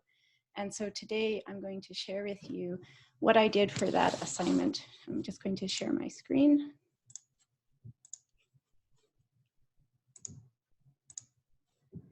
Can everybody see this? Yes. Okay, thank you, Esperanza. I tongue-in-cheek called this a journey to the center of a climate change climate activist and artist. And so, sorry, my son's coming in. Just one moment.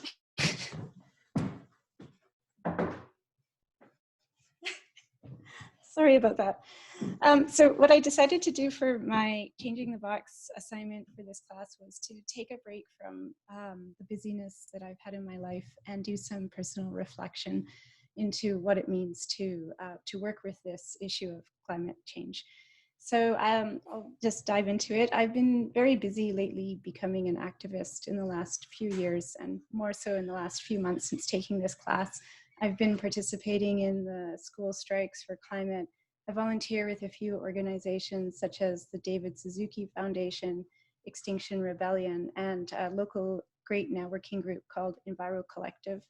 At the same time, I've been busy becoming an artist. I've been creating sculptural ceramic works that represent melting glaciers. I had my work in a recent show in February. The show was titled House on Fire. And I was recently nominated for a sculpture award. And so all of this activity and all of this developing of myself as an activist and as an artist has made me feel pretty pleased with myself, to tell you the truth. had never really imagined it possible for me to become an activist or to become an artist. I still have a day job, I have a family, I have other responsibilities. And so I felt really good and confident that I'm able to bring all of this into my life and to contribute something. However, at the same time, I've had these questions sort of rumbling around in my head, such as, is it right to be proud of one's contribution to such a catastrophic issue as climate change? Is busyness just a form of distraction? Because I know that in the go, go, go of doing, it's easy to lose sight of the real issue at hand. And how can one immerse oneself in climate change without succumbing to complete despair? So in other words, I have been thinking for this assignment, especially of ways for me to notice changes that are happening in me, to question my patterns of behavior, to question my motivations for those behaviors, and to take care of myself, because ultimately I need to avoid burnout and or crisis. And perhaps a few of you have also had some experience of the anxiety that can come with dwelling on climate change, and this new term that you probably heard called eco-anxiety. And so I'm now going to talk about a couple of resources that I used for this assignment to do this self-reflection. And I drew from Taoism and Buddhism for these. And I'm not actually religious, I'm an atheist, but I just want to say that I think it's important for us to each take care of ourselves and find whatever means is best for us to use to have this type of self-reflection and wellness in our lives. So the first resource that I'll share with you is a great little book called Convergence with Nature, A Taoist Perspective by David E. Cooper. And a couple of takeaways from this book that I got is that indeed, even activist commitment can involve illusion or pretense. As I was sort of alluding to, it's easy to get caught up in being ambitious, even when those ambitions are for a good cause. It nonetheless is important to reflect on your motives for having those ambitions. Furthermore, along the same line, lacking peace of mind, Cooper says, fearful of boredom, people are pushed and pulled this way and that. It is as if they develop desires in order to have something to do and aim at. So again, this idea that it's important for us to take a step back and reflect on ourselves and why we are doing what we're doing. Ultimately, care for oneself naturally carries over into care for other beings.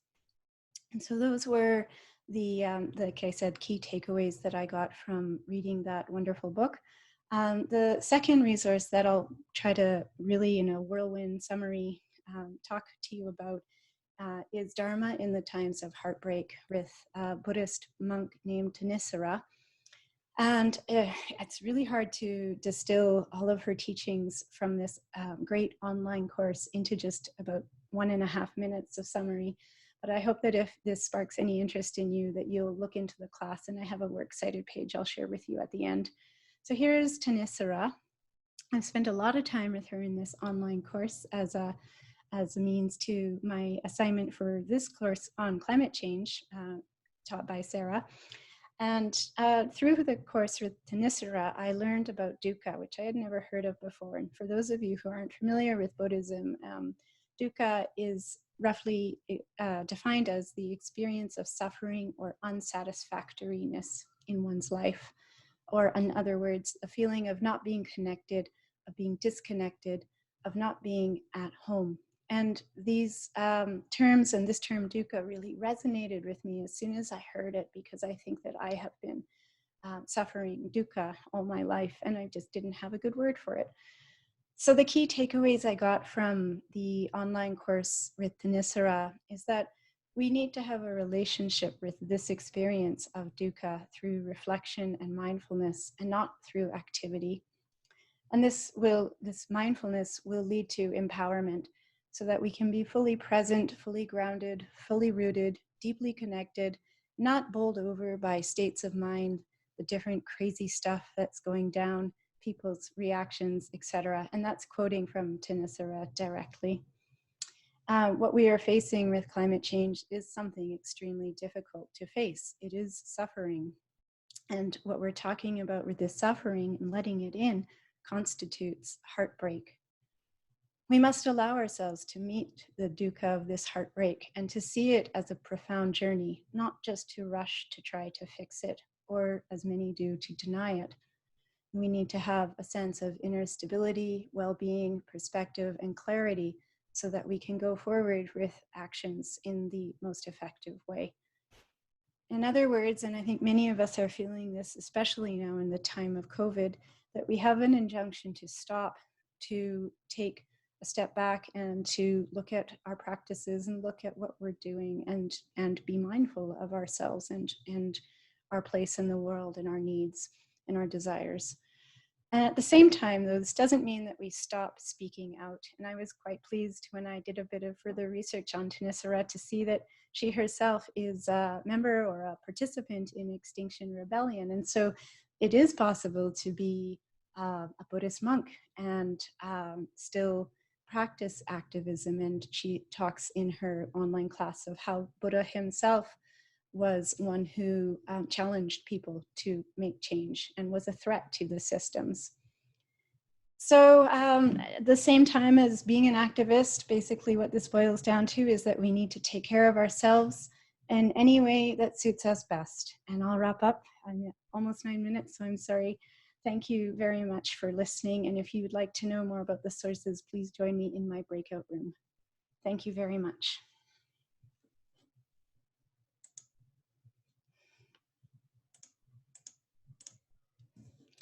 I think that now I'm going to turn things back to Sarah to wrap up for us and then put us into breakout rooms.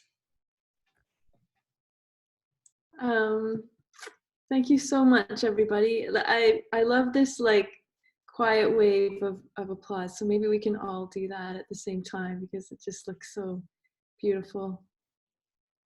Yeah. Wow, what a beautiful sharing. I feel like I kind of just want to take a moment for, we do want to make time for people to go into the breakout rooms, and you can just put the number of the room at the front of your name. You can rename yourself by clicking on the 3 dots on the upper right corner of your screen, and then you'll see rename. The corner of your image on the screen. Right, find yourself. Feedback. Find yourself on the screen and click on your image. Or you can click on participants at the bottom and find yourself on the list. It's so hard to decide, yeah. But the thing is, you don't have to stay in one room. So you can just put the first room where you want to go, and then you can go back to Ben in the main room and he can send you to wherever you want to go. Okay, so I don't know, I just feel like, does anybody want to just quickly pop out and say something, or is that too chaotic? Why don't we sit in a little silence, and we're going to share at the end too, right?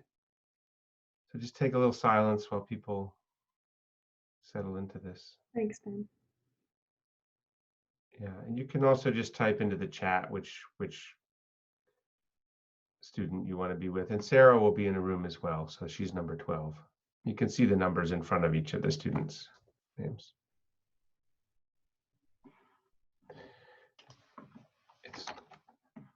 It's also on the list here on the website that I'm putting in the chat. I'm just gonna ask my friend Joyce, who I know is visually impaired, if she would like to go into a room and maybe she can show that number with her fingers.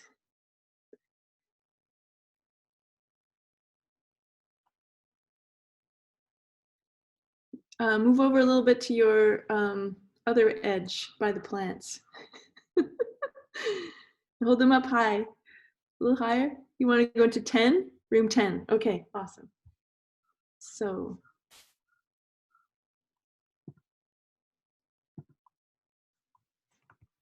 I'm going to put that in front of your name, Joyce.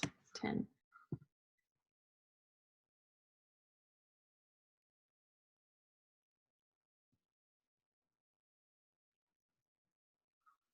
If you can't figure this out, don't worry. You'll stay here in the main room. Okay, got you, Inger. 5. Thanks. Ingermeta is 5. Yeah, I got her there. Ingermeta. Thanks, Ingermeta.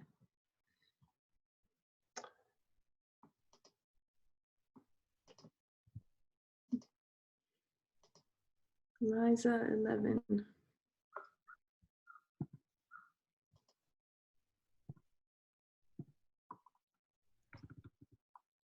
Typing that in for you, Liza. All right. Why don't I go ahead and open the rooms, and I'll manage the rest of it for anyone that's not assigned. So you'll go straight in. What time do you want me to close the rooms, Sarah? Let's have people moving around for, let's see, 15 minutes. Why don't we'll just play it by ear. I'll check in with you. So you'll get a 1-minute warning too, that we're coming back to the main room, and use that full minute where you are. There'll be a blue button that says return to main room, but don't click that. Just stay or come back. And then anytime you want to move around, in the bottom of your Zoom window where it now says leave meeting in the bottom right, it will say return to main room or leave breakout. Ben, can you just indicate how long the rooms will be open? We'll leave well, yeah, so we're talking about roughly 15 minutes. Yeah, okay, great. Decide, right? We'll see how it's going. I'll check in with you. Sure. But at least that. Claro. All right.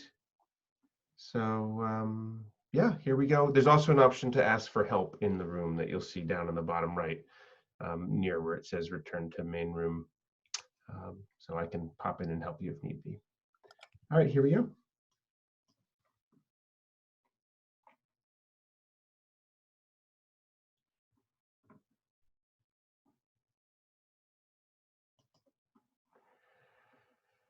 All right, so if you're still here, oh, I didn't unmute people.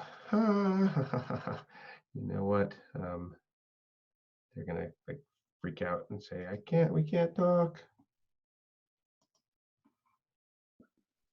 I may have to, let me just make sure that they can actually hear one another. I'll be right back. Do you want to tell me where you want to go? Actually, why don't we do that? I want to go to 2. Room 2? Vesper? Room 3, thanks, Ben. Okay. Madmudur? Did I say that right?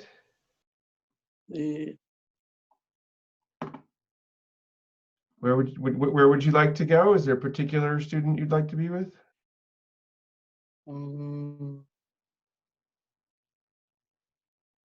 I think the education one. Number 1? Number 7. Number 7. Okay. So let's see. The gentleman who you're listed here as iPad 2 Allison Abbott, but I don't think that's you. And we have Roger also. Would you like me to move you into a room? No, thanks. Nope, you'll just hang out here. All right, and the gentleman sitting on the couch on Allison Abbott's iPad. You can talk, we can hear you. I'll take 3. 3 it is. All right. I'm gonna assume everyone can hear because they haven't said no.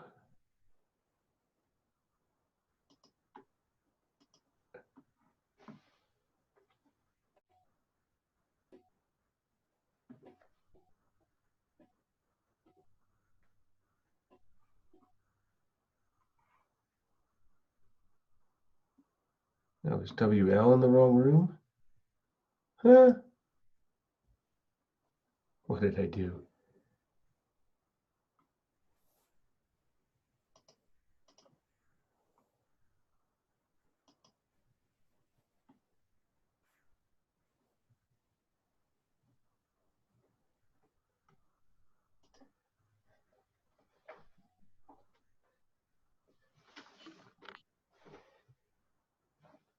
Did you move yourself?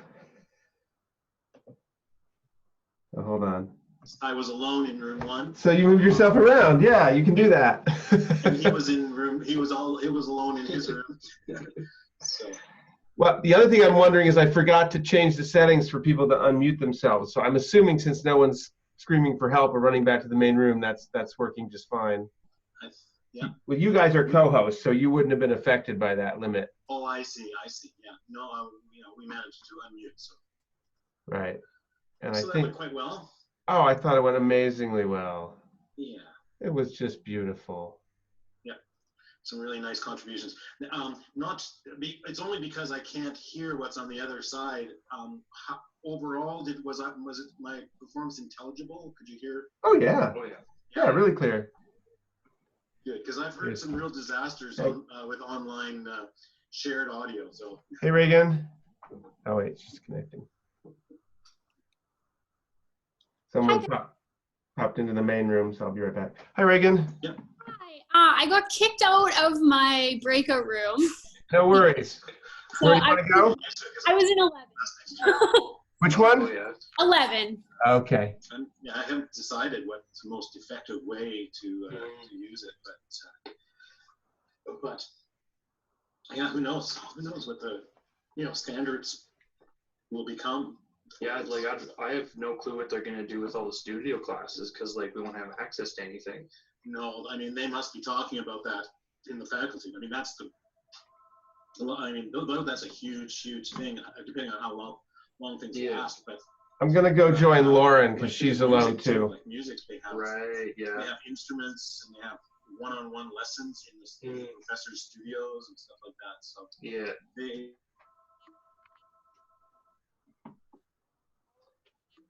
Hey Lauren. I saw you were alone, so I'm gonna pop in here. But let me just check with Gary in the main room first. Hi Gary, are you moving around? Hi. Pardon me? Are you just joining the call or are you moving? Yes. Okay, why don't you come talk to Lauren with me? Okay. We're in breakout rooms, so I'm gonna bring you over here. I think Gary, who's about to join us, may not have realized what the timing was. Well, I first heard it was 1 and I heard. So we've been going for 2 hours. It is 3 my time though, yeah. So we must be in the same area. We recorded it, and this is the interactive part now, so you can watch the recording. And Lauren was she was the first one to go actually with her presentation. So all the different presenters are in breakout rooms right now, having a chat with different people. Okay, darn. You could watch Lauren's video actually while you're here. You could screen share that, Lauren. Show it to Yeah, Gary. I can try because we were having issues before with it. And Sarah did it for me. Actually, I can do it off of this computer myself. Yeah, that'd be great. All right, let's see. I got it. So we had a project for the class called Changing the Box where we kind of reflect on changes in our actions and attitudes that we've made. So I chose to do mine in the form of like a video diary. So that's what I kind of shared with everybody today. Okay. I'm just getting over to it right now. Yeah, thanks, Ben. Sure. It was so sweet, your video. I loved it. Yeah, thanks. When I made the video, that was originally just for the Changing the Box project, and I planned to do something different for the final that I would be presenting today. But since I had to move home and stuff, it wasn't possible, so it wasn't the most like engaging. Like I understand why there aren't many questions about it or anything, so. Okay. All right, hang on. I am about to share screen. Optimize. Here we go. Share full screen. Does that look okay? Yeah, it's a little. A little what? Little blurry, but I think it'll be okay. Oh, it's here now. Yeah, now.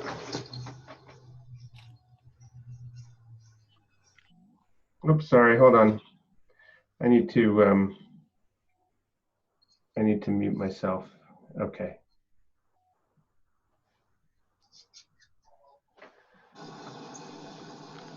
Alejandro, can you unmute yourself? There we go.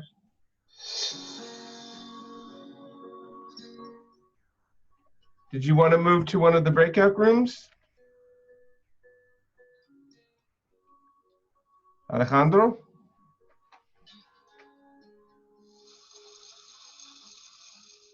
Can you hear me? No? Hola, Alejandro.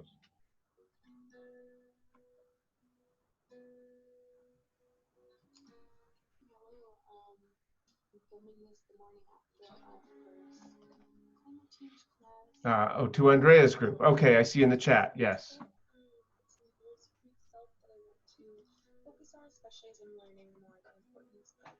There you go.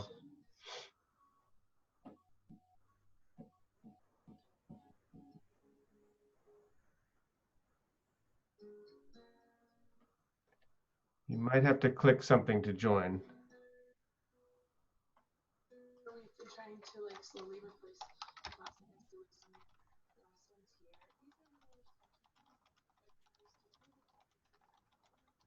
Look at the bottom of your Zoom window, Alejandro. There might be something that says breakouts. And you have to click that to join.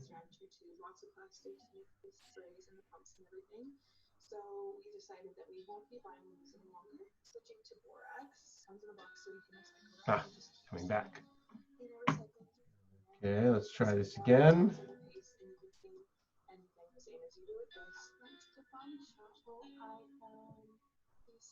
There we go.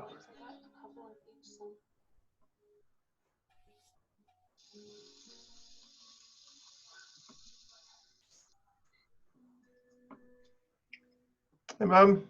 Hi, my partner is coming back here too. It was just the two of us. Well, Alejandro just went over there.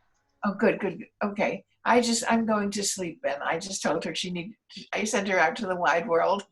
We had a good talk about her presentation, and she did the Day of the Dead, which was really very clever, but very well done. And she did the little video before that was very zippy. So thank you. I'm sorry I bothered you with that phone call. I don't know what happened, but I'm off to sleep. Okay, sounds good. Well done. How many people did you have? About 50. Very good. So I didn't see them all on my screen, because they don't fit. Right. You have to scroll. There's a little thing on the side.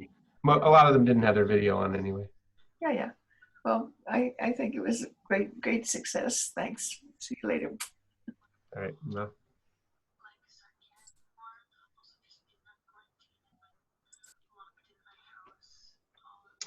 Hi, Sue. Hi, could I just go and see Sarah for a second, Ben? You certainly can. So let's see, you're in, there we are, over to Sarah. Cheers. You might have to click breakouts at the bottom of your screen. Oh, I've got leave meeting down the bottom. Oh, join breakout? Yeah. Join breakout, okay. Okay, lovely, thank you.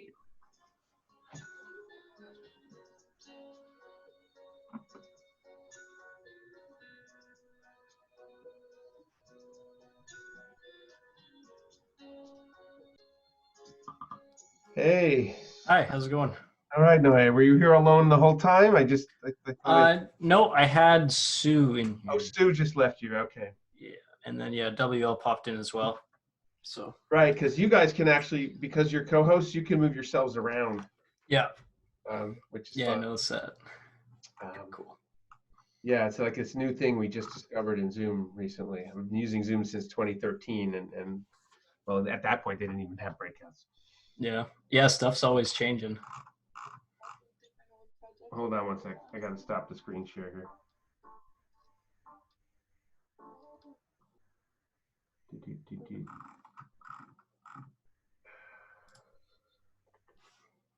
My Zoom window. What time frame did this cover? What was that?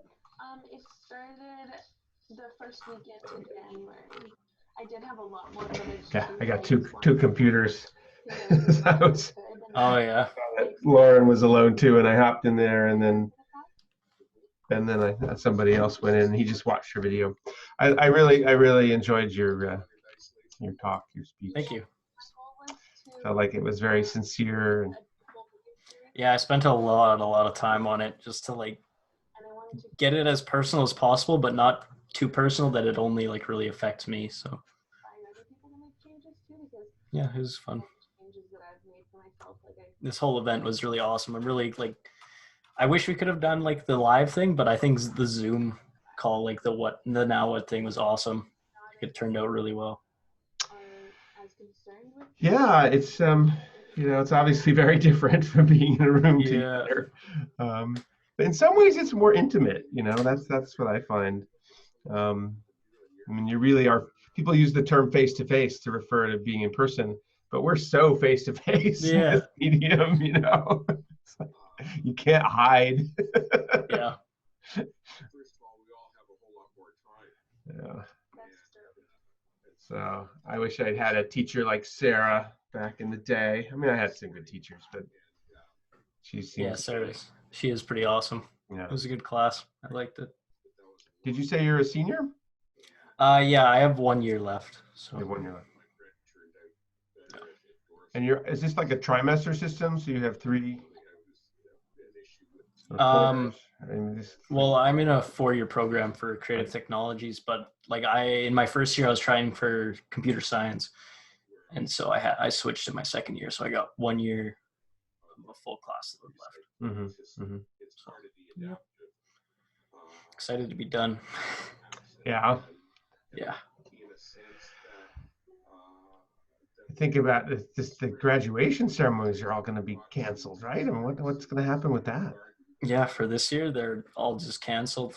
Like, I know Micah was supposed to have a ceremony this year, and that got canceled, and it just sucks. So there's nothing you can do. Yeah, it's super sad. It's just such a crazy thing, huh? Did you hear about these people that were rafting in the Grand Canyon, like completely off the grid? They went in like, early March, and they came out 25 days later. It's just everyone's gone. Right? What happened to the world? Oh, that would be a shocker. Holy. Right? I mean, it was pretty shocking anyway, because it all sort of unraveled so fast. But yeah, just to think about how different the world is. Have you talked in the class at all? I mean, I've heard a lot of people say, and now what? And other spaces too, if the whole world can organize itself to respond to this virus, why can't we also organize ourselves to respond to things like climate change or, poverty or stopping war, all that stuff, which is arguably far more dangerous and damaging than the virus, as bad as that is. Yeah. It really goes to show that like we could use this whole situation as kind of an example for what to do in the future with other things, because people are obviously listening to this and changing. So.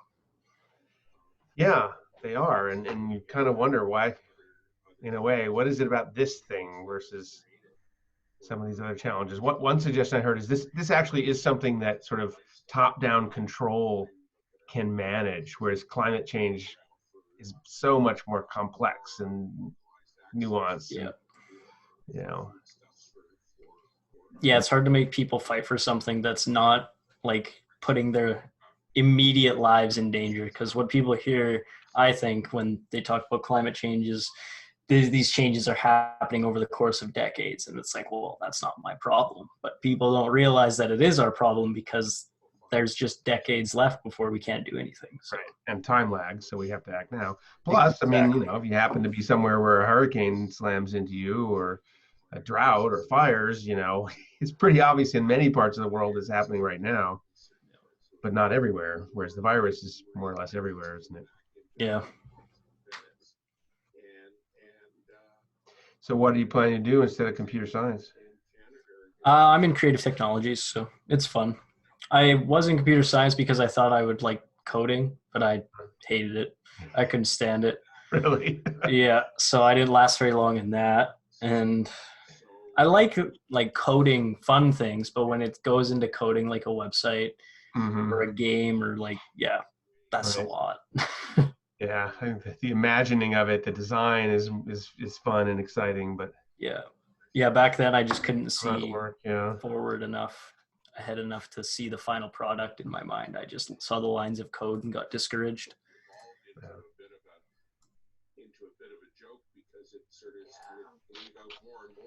Well, I think I might pop over to Sarah's group and just see what she thinks about timing here, since we have about 15 minutes left. Sounds good. Yeah, feel Thanks free for to move popping your in. stuff around too. You saw how you could do that, right? Yep. Yep. Okay. Okay, thanks. Oh, Ben, hi. Okay, Ben. Hi. How's it going? Have you visited other rooms? I have, and a lot of the students discovered that as co-hosts, they can move themselves around. So they've been doing that because some of them were alone, and so they paired up. And then I popped in with Lauren because she was by herself, and then somebody came late, and I brought him into her room, and we played the video again for him. And now they're talking about it on my laptop. Aww, Yeah, that's so great. It's fine. But I'm looking at the time and wondering if you want to bring people back soonish. Well, it's hard. I think you really have a sense of if people are still chatting and moving. Well, I can't. I'm not in their rooms, so I don't know for sure. You know, I mean. And Sarah, I might have to leave. I might need to run off. So can I just say, as both of you two are on there, can I just say goodbye to you two? Thank you, Ben, for hosting. It was fantastic. Lovely to chat with you at the beginning. And Sarah, you know what I feel about the whole thing. It was just brilliant to be part of it. Thank you very much. And come join us for more of Now What too. This is one of the best things, one of the highlights. It'll you might be disappointed in the rest, but if I just Google Now What, I'm going to find out where you are and what schedule you have. Are we showing up yet? You know, nowwhat2020.com is the website, so that's a surefire way to get there. Okay. I think Now What is just too much of a search, common search term. Okay. Yeah, Now What 2020. If you Google, even if I do Now What 2020 with the question mark and exclamation point, it's still not showing up. If you put it in quotes, I think you get it in a search. But I got it, but maybe because I'd looked at it before. Now What 2020. Maybe. Now What If 2020. you put the URL into a browser, you'll find it. Okay. You can also go to the blog that's on. I sent you a link to the blog. You so did. You can go there, and you've got it on there, so it's on the chat. Yeah, you can copy that.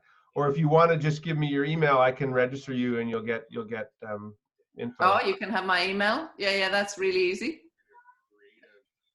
Shall I stick it on the chat? No, I'll just give it to you rather than stick it there for everyone. I'll do a quick sign up for you. So it's Sue. Yeah, Sue Haycroft. All one word at outlook.com.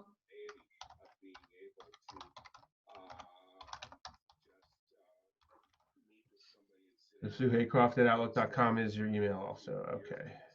That's it. And do you want to be on the Now What network map? Yes, please. There, all right. So I'll send you. You'll get a link that lets you complete a profile and stuff like that too. Cool. Hey, before Sue leaves us, Ben, I would like to tell you that Sue and I met at Experience Week at Findhorn. Oh. I've yet to get there myself. Yeah, you need to go. It's a good experience. All right. I'm going to say let's close the rooms. Okay. Take care, Sue. Really great to see you. Take care. Thanks so much. Thank you both. Great to meet you. Well, her sister Peg was on. I saw her face, but I couldn't reach her. Oh. I think she must be coming back. Everybody's there goes everybody. coming back, but the rooms have a few more seconds to close. Another 30 seconds. So, Roger, I'm sorry. I see you raise your hand, and maybe I. That's okay, Ben. Hey, Raj, it's Peg. Hi, Peg. How's it going? Fine. I'm enjoying this. It's very interesting. I was wondering if that was you lurking behind your name. I was what? Tell me about the Extinction Rebellion. I just learned about it. I want to know more about it. I think Erin, was that you that was promoting that? It's Amy. Amy? Yeah. Sorry. Who's asking about Extinction Rebellion? Roger is.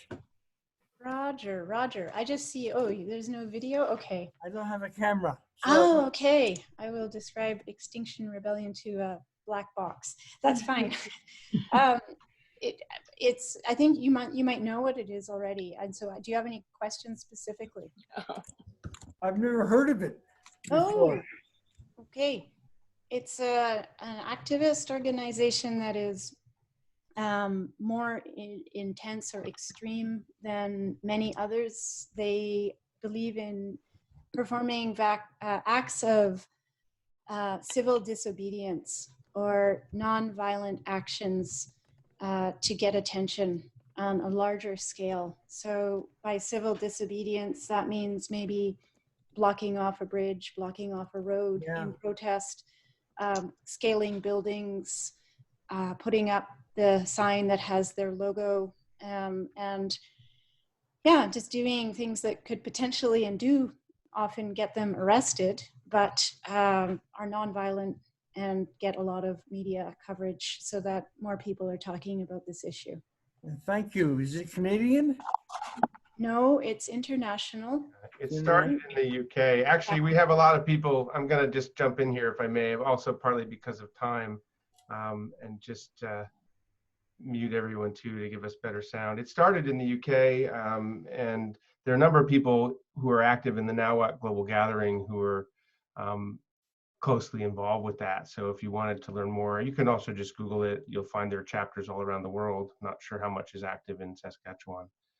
And I think, Sarah, our goal for the last few minutes here was maybe to just hear a couple of, 3, 4, 5 comments, maybe 30 seconds to a minute each before we close from participants, I think maybe, but also the students, if you wanted to reflect on this, this experience.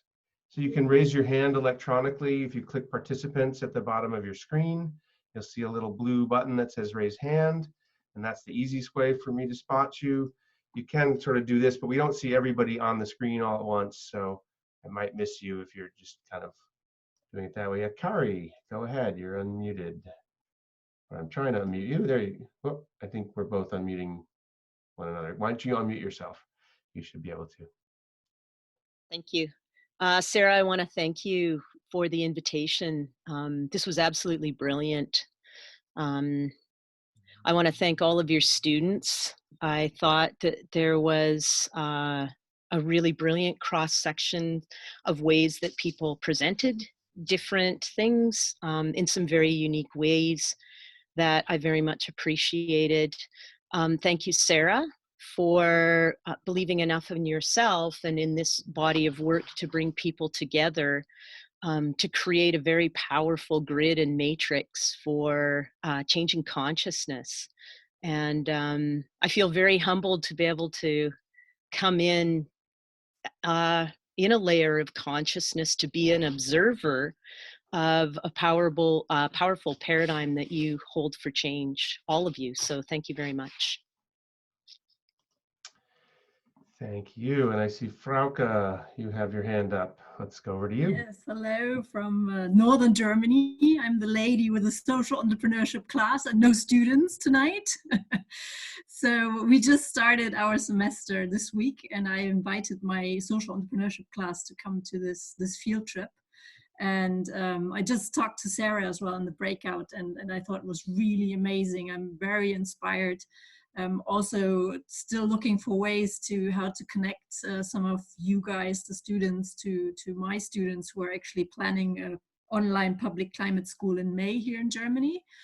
And yeah, and it was just great being here, traveling across the ocean in just seconds. And I hope it was as well climate friendly tonight. So thank you for your work, and it was very inspiring to listen to that at 11 o'clock at night. I think people went out on the Easter Sunday to online partying or something, but I will definitely tell them what I experienced here tonight.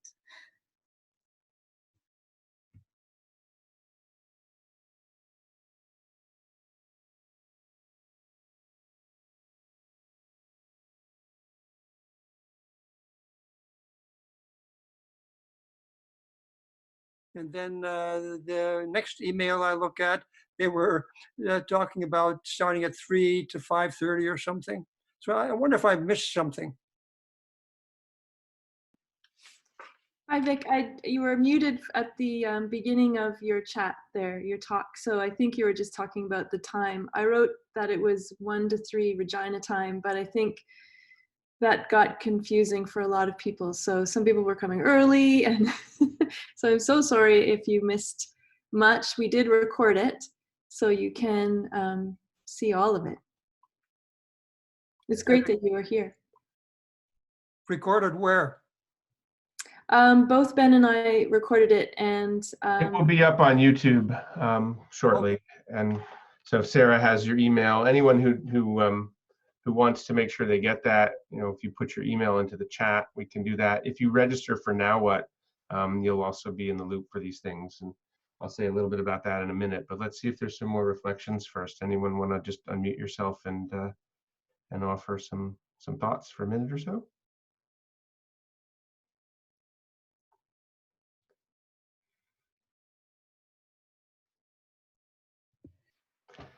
Yeah. I've just posted something in the chat, but with the thinking about moving from hope and despair and thinking about what hope is, something that's really resonated a lot with me was that around 1920 in China, a lot of people were saying the situation was hopeless, and a poet and essayist about whom I know nothing else named Lu Xun said that you have to think of hope as being like a path.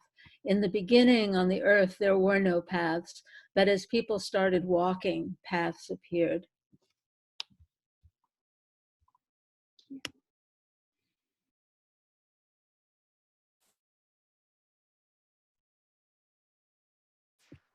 Let's try that again. Mamudur, I see you have your hand up. Yes, thank you to organize such a wonderful virtual climate change trip. I think last 2 hours, so it was a wonderful journey. So I do not have any specific question, but I would love to share my experience, my institutional memory, though I came from the most climate vulnerable countries from Bangladesh. And any student or if anyone have to know about how Bangladesh are doing adaptation, how they are policy formation, what does it mean for the local government? If you want to know, please let me know. I can share my experience in the Bangladesh context.